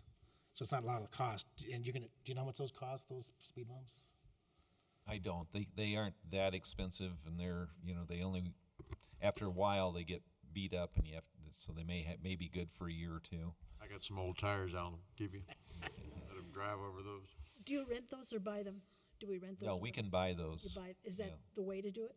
Yeah, if we're going to do it, you would just make the investment so that you had them and could put them out as we have complaints. So does anybody want to look at making some type of direction and kind of lumping that together? But they're 2 different things. I mean, I guess that's what I'm hearing here. I'm not looking at this map and hearing these being a cohesive thing. As much as you want to sometimes fit a round peg into a square hole, it's 2 separate things. You have monuments and you have speeding problems. Monuments identify Melrose Manor, but they don't necessarily resolve your speeding problems. I mean, I'm for both of them. I'm really enjoying the conversation, but it's 2 separate items, and try to lump them together, I don't think they'll do it justice. Well, I don't think you're lumping them together. You have the 2 options. Together. So, I mean, for me, it needs to be 2 separate things. May I try consensus and see if this is, and I'm just trying to summarize. This, for the staff to develop a program for a limited number of entry monument signs, say 10 to, and in addition, a separate program for temporary speed calming devices. Is that what that's my attempt at the consensus statement. In District 3. in District, but you don't have any cut-through streets in District 3. But, and on that consensus, Dave, is those two could be done together. Or separate. Depending on the It does- neighborhood. Right. Yeah. I didn't mean lump them together that you get both, but. Yeah. So the consensus is to look at a monument entry sign program on a limited basis of 10 locations. Well, I was just going with 10. Yeah. We have $100,000 was 10 to what I- 12, Yeah. 8 or 12, and then also to include a temporary traffic calming plan that could be implemented separately or together. On those monument signs, though, I'd kind of like to be able to. I mean, I don't know. Maybe Melrose Manor is, and it surely did. I've been over in that area. It's great, but we should probably get a list of areas that we should choose from, and Just Melrose Manor. just do only Melrose Manor. Okay, only Melrose Manor. But I guess there's other areas in the city, and I don't know what all of them are and what neighborhoods might be easily identifiable. Staff will bring us a list of alternatives to select from. And not just 8 to 12. Well, per year. Per year, but But we want an overall program, right? That's what he's asking. yeah. But we're only gonna do 8, we can only Bring us- afford 8 No, or I know 12 we a can year. only do a limited number of them, but don't we want to identify the We will. inventory at first? We'll do that. Okay, So Yep. an And entire, Yep. sorry. Ms. One Jane? more, sure. Could we also consider the possibility of using some sort of a metal sign instead of a monument? Metal? Did you say metal? Metal, Metal. maybe attractively done, We could, decorative. yeah, we can look at other signs that would be less expensive. There are, wood and metal signs that can be placed. What our estimate really talks about is $5,000 for the sign. It's about $5,000 to build the island. And then we've got striping and some traffic control and landscape rock and things that go in there, and that's what brought us up. But we've looked at $5,000 for a monument sign, and I thought that was high, but I got on the internet and I looked to see what it costs to buy a headstone. And a headstone is $3,000 to $5,000 for a headstone, and you take a piece of stone and you start carving on it. That probably isn't out of line, and so we might be able to get a sign that's $3,000 instead of $5,000, but it's in that range. well, Tim, do you want to kind of repeat back what you've heard from a Can I- consensus? Would you want to? I guess my other comment about this with the consensus is, I think, again, this is an opportunity that we could potentially hit it out of the park without spending a lot of money. I mean, it's a lot of money, but it's not. But I would also like to think, like the speed bumps, the temporary ones, I mean, that if we find that there's a need for a couple little zigzaggy, whatever islands or whatever to make them swerve, that we do that instead of kind of the half, because we don't have the budget to do it, so we never do it right. I'd like to, when we do these things, to maybe do them in sections and hit it out of the park instead of being like, well, we got these little yellow speed bumps, but they were only here for 2 months, and now they're speeding again. So, I mean, that's just, based off of where we've been the last 2 days of this weekend, that I want us to consider that too when we're doing it. I think that's fine. I think it's a reasonable, request for the consensus, so I'm going to be okay with it. But, I think the reality of what you're saying is that it's going to be a multi-year investment that's not going to be insignificant. As long as in order to do what you're talking about, I think that's, that's right. I mean, if we did 8, 10, 12, whatever a year, or we're going to end up doing it for 10 years if we really want to, we have to follow. This is one of those things, right? We need to think about the follow through on this. If we just throw up a couple in each district, and then lose our taste for this in 3 years, then we've really made a mistake.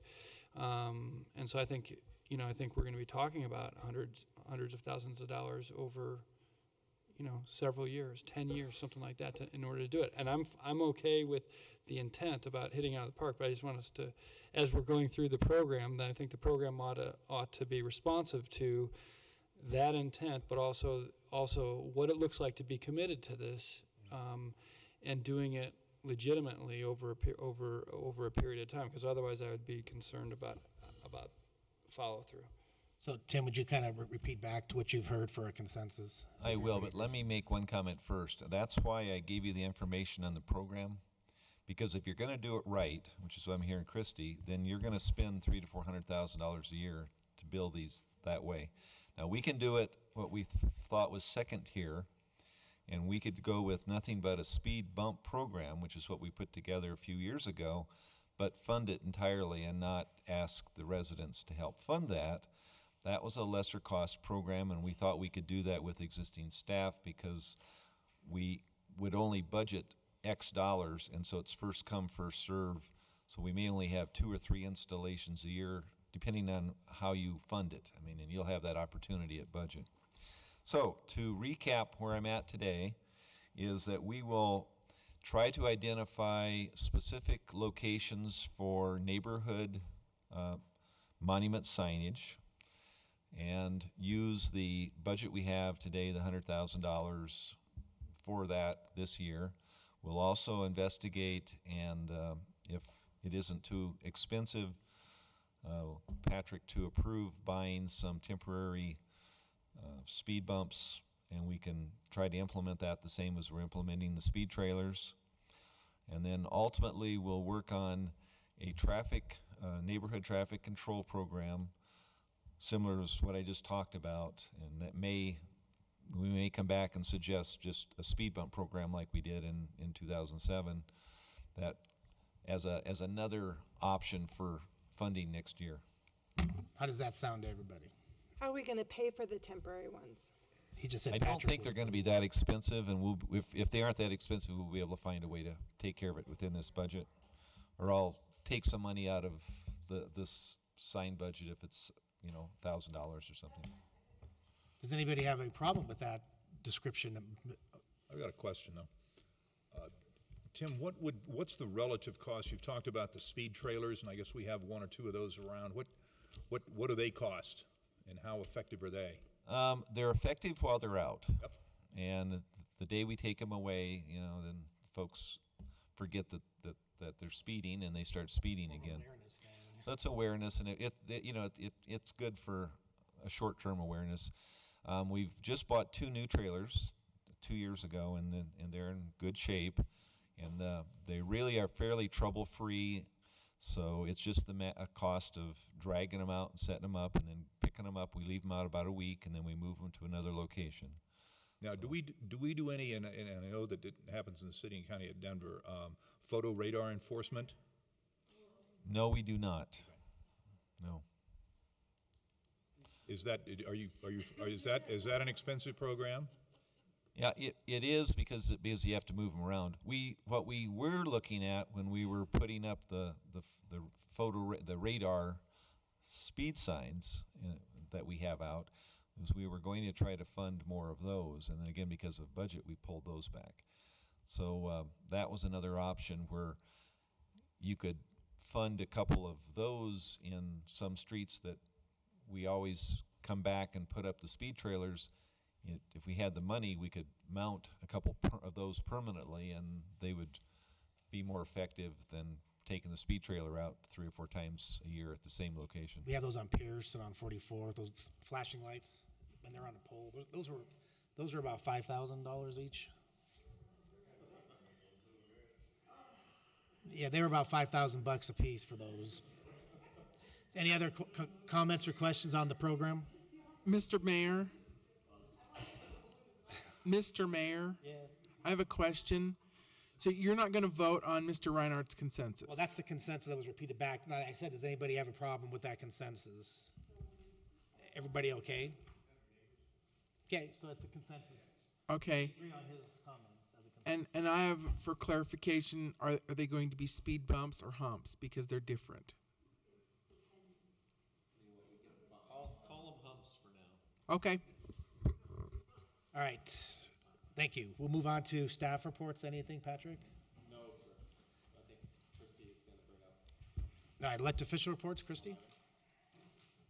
Well, what we wanted to bring up, since Mayor DiTullio and the Councilman Stites did not spend the morning with us on Saturday, at our retreat, our council retreat, we wanted to bring up one of the things we discussed that we were all in consensus of doing. So one of the things we talked about in our retreat was, you know, priorities, vision, those types of things. And of course, as everyone probably knew, generating revenues came up as well. And so what we wanted to do is talk to Mike and Jerry to see what we walked away from was we were talking about the sales tax increase, mill levy increase. We batted both around. We discussed dollar amounts. We talked about the environment as far as election-wise and time frames and all those types of things. And at the end of the day, although we kept on flip-flopping until the end, we knew we had a decision, was that what we want to present to the voters, and we know that our time is of the essence here, but what we wanted to present to the voters was to vote on a 1% increase on sales tax. And work diligently for the next 6 months or however much time we have until elections to educate the voters on that. And a lot of the reason, in fact, I was just talking to my parents today about it. And one of the things we talked about was that, you know, with the sales tax, it's not going to just affect the homeowners, and it's not going to just affect the constituents of Wheat Ridge, but it'll be everyone who comes into Wheat Ridge. Last time we were at Colorado Plus, Joyce did a little survey of who all there was from Wheat Ridge and out of town, and a lot of them were from out of our city, so that we'd have folks that are coming in to use the services from outside of Wheat Ridge, that they would be taking on this burden of the sales tax as well. And at the time, what we thought was with the mill levy that we would not make that request at this time, but only request the sales tax. It ended up, if the projections are correct, to be over $6 million, a smidge over $6 million. And so we wanted, and one of the things we knew was that we all have to go into this united. And since a lot of folks campaigning are going to be knocking on doors, that these are things that they could talk about or support. So we wanted to see how the two of you felt about it, and that is, do we have your support? Do you have questions about it, and all of the above? But it's something that we have to somewhat decide soon so that they can draft up the information for the ballot. So. If I can put just a couple of added touches to that, I think what I recall that got us around to that consensus at the end was, I think there's two important factors about it. One was the timing, because we definitely talked about 2013 versus 2014, and felt and you know, there was enough feeling that it should be sooner rather than later, and that's why 2013.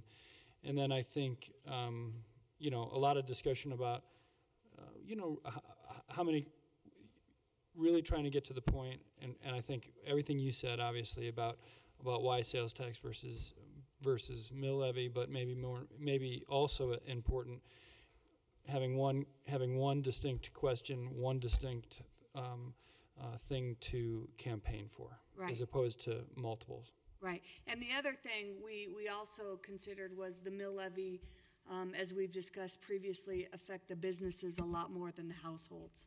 So that was something we put in consideration too. Yeah, that was an important part about it, the mill levy, that we would retain, our businesses would not be hurt as much. We would still look like a very desirable city to bring a business into. And I was just thinking about that, you know, the state, if we get that state, that law, that House bill passes that brings sales tax into our city from internet sales, that would help us a lot if we had a little higher sales tax rate. Were you planning on tying the one penny to any particular project, streets? No, we were going to just be general, because a lot of it is, you know, that we're going to be cutting into our reserves for any kind of capital improvement project. So it was going to be more of a general, you know, to support the functions of the city. Well, I think I said it, maybe you didn't hear me on Friday night at the retreat, that 60% of the sales tax is generated by non-Wheat Ridge residents, people coming into Wheat Ridge to shop. So the selling point in 2004 was we're raising this additional revenue, but 60% of that comes from outside Wheat Ridge. Right, that's one of the things I said, yeah, that it's not gonna be, the burden's not on just Wheat Ridge residents. That was my point Friday night, that made more sense than the mill levy, because then you're just hitting your property owners in Wheat Ridge, so. I mean, the voters have the right to vote on that, so. And I think there was discussion too, I'm sorry if you mentioned this, that not to proceed with the height and density question. Right, If you went with this question. right. Well, I appreciate that, because I was gonna fight the height and density big time if that ever got to the ballot, but I can compromise and work with the sales tax. Yeah, I think our important thing is we want to make sure that we're all united, that there's not, people, if people aren't for it, that we, talk about it as a council and discuss it. But at the time, those people present were all, at least at the time, consensus. In fact, we might want to talk about it again, because we kind of said, let's sleep on it and see if any of us change our minds. I've talked to a few people, and I think we can make it happen. But we wanted to check with you both to see. Michael? One, I'm sitting here doing a slow burn. I do not like being called out in a public meeting because I was absent at that meeting. And I'm going to tell you why I was absent at that meeting, is because the changes on 38th have affected our business drastically. Drastically, and the changes on 38th has affected many businesses on 38th drastically. So I had an opportunity to help with some sales Saturday, so yes, I was not there, and I apologize for that. I do not like being called out in a public meeting for something like that. Now, as far as the sales tax goes, we'll see. I may support having it on the ballot. I don't know if I will support the sales tax increase, but I will let the people vote on it, so I'll support that. But I do not like being called out in a meeting like this, because it was not my control that happened. And I tell you, this just burns me, because until you guys realize how much you're affecting business on 38th, you're affecting a lot of businesses. So my intent wasn't to call anybody out. I think it was to talk to you too. I mean, we talked about it at the meeting to say we got to take this back to those people that weren't there. Everyone has things to do. I mean, I have a day job. If it affected my day job, I wouldn't be able to go either. I don't think we're judging anyone for not going, but the intent was that we needed to talk to those people that didn't attend, and so that was the point. It wasn't a personal call out of any sort. I don't care, but you just don't do it in that way in a public meeting like that and say, since you weren't there, we'd like to get your idea on stuff. I don't go with it. Any other questions or comments from elected officials? I have one, but I'll wait till everybody else is done. Oh, well, I've been approached by a couple of business owners on 38th who understand that probably the streetscape and the changes to 38th are probably going to be longer than 18 months or 24 months. Busili Shoes has asked if the city could restripe those back-end parking places to front-end parking places, because he's getting a lot of complaints from his customers. This is not working the way he felt it was going to work in front of his property, and he'd like to see front-end parking on 38th Avenue instead of the back-end parking. And I think the only way that's going to change is if council directs staff to do it. And I had some residents contact me in both sides of Districts 1 and 2 who said, they can live with the dirt road diet, they can live with the changes, but can they at least look at the back-end parking, because it's causing issues for some people to back in, backing up traffic and getting honked at and everything else. So Is that the whole all back end or just one specific location? I think we should do both. Yeah. Do it. Well, the back end is, I've been approached by Musili Shoes. Michelle's, okay. But I don't think it's good to have one side. Right. No, but I mean, I'm sure it would have, you got to do both or none, I guess I don't personally care one way or the other about the back-end parting. I finally taught myself to do it, well, no, I did. It took a bunch of tries, and now I can do it, but just because I forced myself to learn how to do it. And it's just a learning curve thing to me. And I don't care one way or the other about the answer to that, Jerry, but we're tentatively shooting to talk about the whole implementation and all the parameters on the 17th, and I would suggest that we can take that question up along with some of the others that I've heard, June 17th, to talk about the whole program again, and visit Mike's concerns as well with we've agreed to look at it periodically, and because frankly we would have done it this month. It was my intention to get it to everybody this month, but they couldn't do the traffic counts because of all the snowstorms over the last 45 days. But I just would suggest that that's a legitimate topic to bring up. That's less than a month away. And my only concern is that if we're looking for some win-wins, it's a minor change that could make some upset people say, okay, it's a compromise. We can live with this. And so if it took you that many times and you live in that area, say if you had customers coming in once a month, I get it. I understand the question. So, okay, 17th is fine. I got that right. 17th. Yeah, we have it penciled in. I just wanted to make you aware as the body that's going to be directing staff to do it or not change it. And honestly, I think those parking spaces will go away anyway if you decide to do any type of landscaping along there. Okay, that's all I had. So, Mr. Stites. Other thing is we got that letter on that project on Youngfield. Yes. We passed that several years ago, and from time to time, I guess I was remiss because I didn't check in on it. I just figured it was the economy and particular things like that. Why, one, the Wendy's wasn't built. Yeah. And then two, we better find out about that, because if we've been giving those guys crap up there, we need to stop it. I can't remember the Wendy's. Does anybody remember the Wendy's deal? What happened there? It was in 2005. I need to pull the file and see. Yeah, but we had passed that, even with the drive-up window, if I remember right, and then nothing. Nothing happened. Well, now it's a Starbucks, right? Yeah, now they want a Starbucks. But if they're talking curb cuts up there, we gotta get off that and get something built up there. Well, that was the thing. I sent that to Davis. We got the letter, and I said, bring it to council if we have to. Talk to the. Yeah, the problem is they're not submitting an application. They need to submit so that it can come to you guys. We're just suggesting design standards now, but they still need to submit an application, and I've been encouraging them to. So I'm gonna call them again, reach out, and talk to them again. I'm not sure what happened with the Burger. Was it Burger King or Wendy's? Wendy's, 2005. I'll pull the file and see why that didn't happen.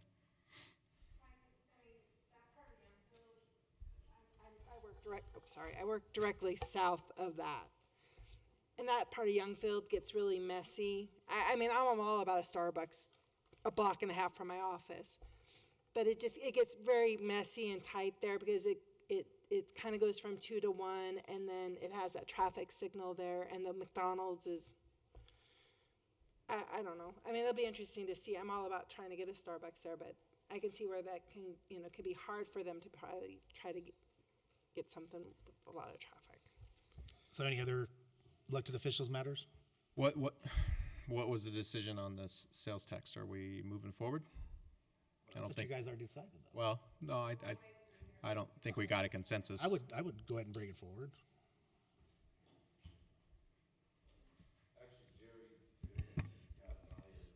My issue, I was going to mention that we ought to put something out to the governor's office to try one more time to see if he'd veto the unionization of fires bill, but you sent a letter out today. I had been talking to CML as well, and apparently the governor is leaning towards signing that into law right now, according to CML. And the Metro Mayor's Caucus came out with that email I sent everybody that they were going to write a letter from the mayor saying, please veto Senate Bill 25. So, no, it was good. From I was going to ask if we would do that. Yeah, that's fine. So from a decision point, nobody in here has a problem with me signing off on that letter from Metro. Okay. They're trying to get mayors to go actually sit down with them too, right? I think the email said. Yeah, or we can draft a separate letter or sign. We can do both. Okay. I may go. I'll try to get there too. So back to sales tax. Well, I think there was already a decision to move forward. Good to go? All right. I'm just glad. Well, I need to know. I need to hear from everybody. Davis, so what about the sales tax now? Well, we're going to proceed full force ahead on it then. So that means ordinance is coming forward, a plan to move forward. So. Okay, I guess we're adjourned.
comment here tonight? Seeing none, we'll move on to approval of the agenda. Any changes to the agenda? Okay, so item 1 is the 2013 City Pay for Performance Compensation Plan. Welcome. Thank you. Mr. Thank you, Mayor. Are we, let's see, 1, 2? We got 6. 6, okay. He's not going to be here, okay. Who else are we missing? Christy. She's coming, I think. Are you guys going to hand these out, or? Let me start, okay. Oh, give me one, too. Always forget to keep one.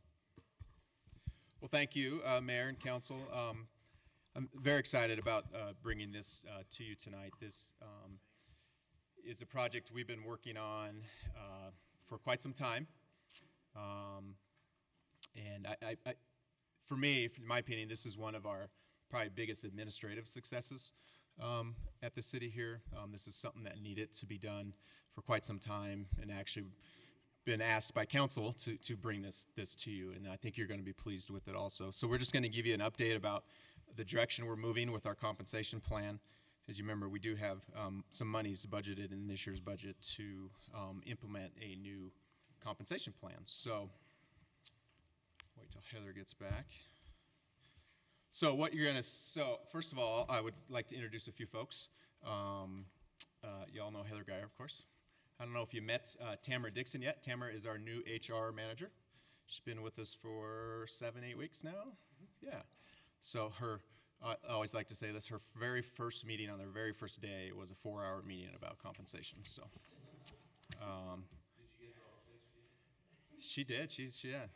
Do you want to, Tamara, you want to tell them a little bit about your background? I find it interesting, and they may also. So Sure. Big reason we hired her. So. Thank you, Patrick. First of all, I'm very excited to be here. I tell Patrick I keep coming back, so that's a good thing. I came from the city of Lone Tree, where I served about 2 years as their first HR director. Prior to that, almost 9 years with the city and county of Denver at Human Services, where I think that's where I really cut my teeth in the field, have a kind of great breadth of experience in HR. And I'm very excited to join Wheat Ridge as we roll out this very important project. Great. Thanks, Tamara. Thank you. Then also would like to introduce our guest this evening, standing back here in the shadows. We have Nikki Eggers on the right and Candice Sedarius, and they are both from Mountain States Employers Council, where the city is a member of that organization, and they feel like they are kind of staff here because they've been with us for the last year in a lot of meetings. So they directed us along the path of getting this done. So they'll be part of our presentation this evening. Then I'd just also like to thank Heather Geyer. Heather took on this project along with creating a new performance evaluation system for our employees at the same time. And those two projects together are usually about 3 to 4 to 5 years worth of work, which we've completed in 2 years. Compensation in 1 year and a couple years on the evaluation performance system. And those two are all tied together and work in conjunction with each other, the employee evaluation system with the new pay performance compensation system. So Heather did a wonderful job in keeping us on track, so it was a lot of work. So how did we get here?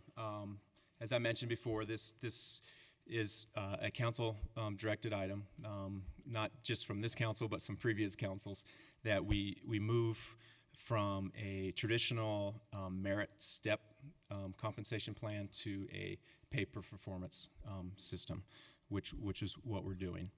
And then this was my direction to my staff to create a financially sustainable compensation plan. As you all know, during the Great Recession we just got through, we weren't able to fund our current compensation plan fully, as most organizations weren't.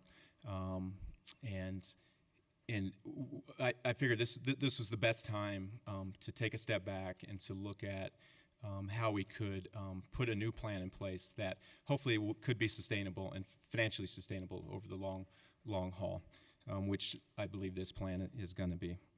Our current plan was created about 10 years ago, so it was well overdue to be looked at and renewed. And our current plan was no longer best practice. As I mentioned, our current plan is based on the STEP system, the employee merit step system. And for some people, that there's a perception that that means there's guaranteed raises for folks because as long as you come to work every year, you're going to automatically get that step increase just basically for showing up. So this new pay performance system is really going to align with our new organizational culture that we're pushing here at the city, which we've been working on since 2008-ish, and which really is a shift to more of rewarding for performance instead of longevity. You can't assume just because you're still employed, you're automatically going to get a raise. You have to perform.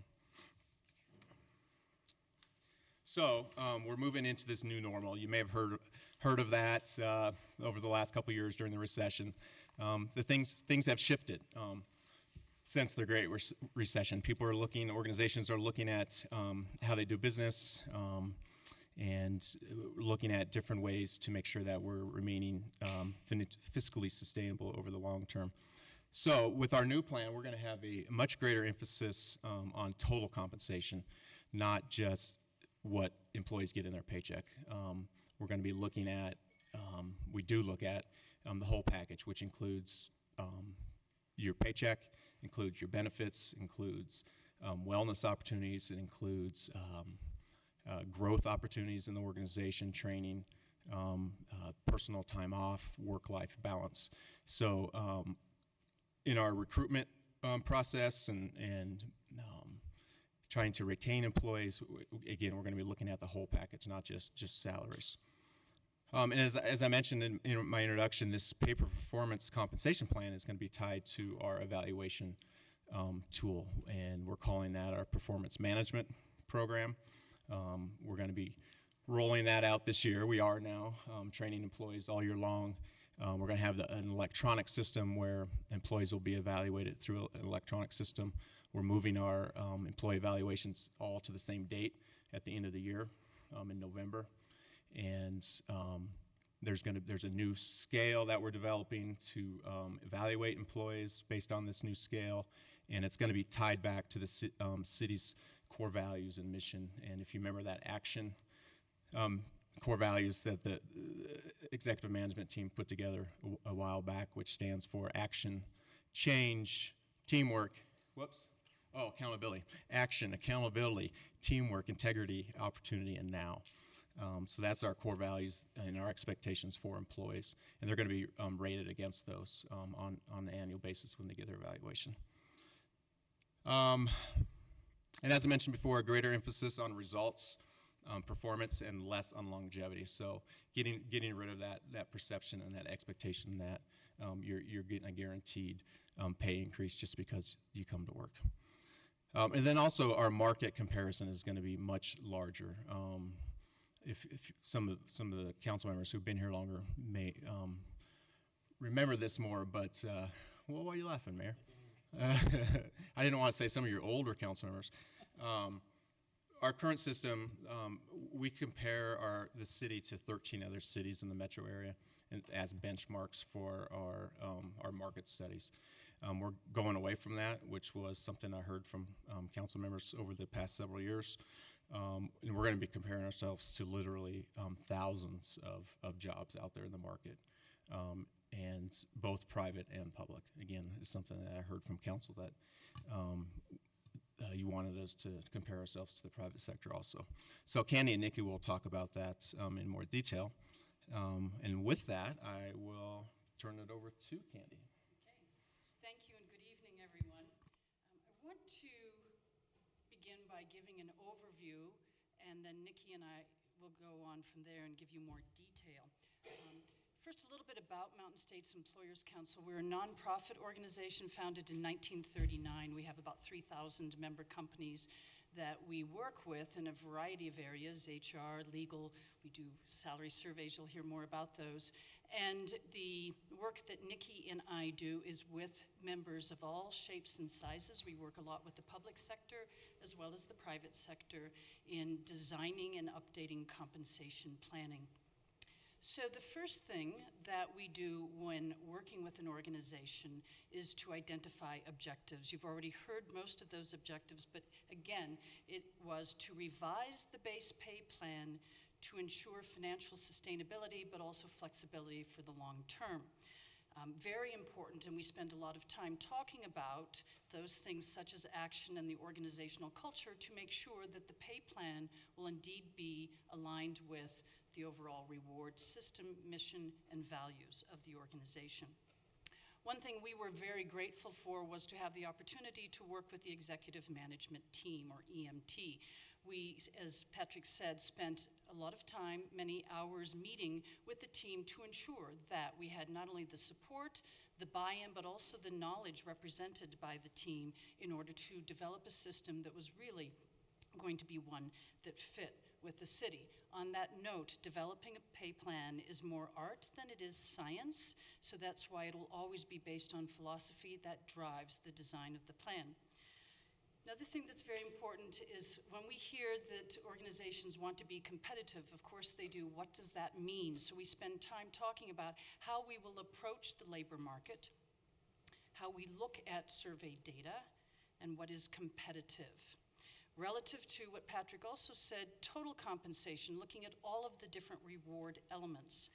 And we also want to ensure a consistent approach, not only to the design of the program, how we look at jobs and their value, but also how individuals are paid the rates they are. So we have a standard methodology that we follow, and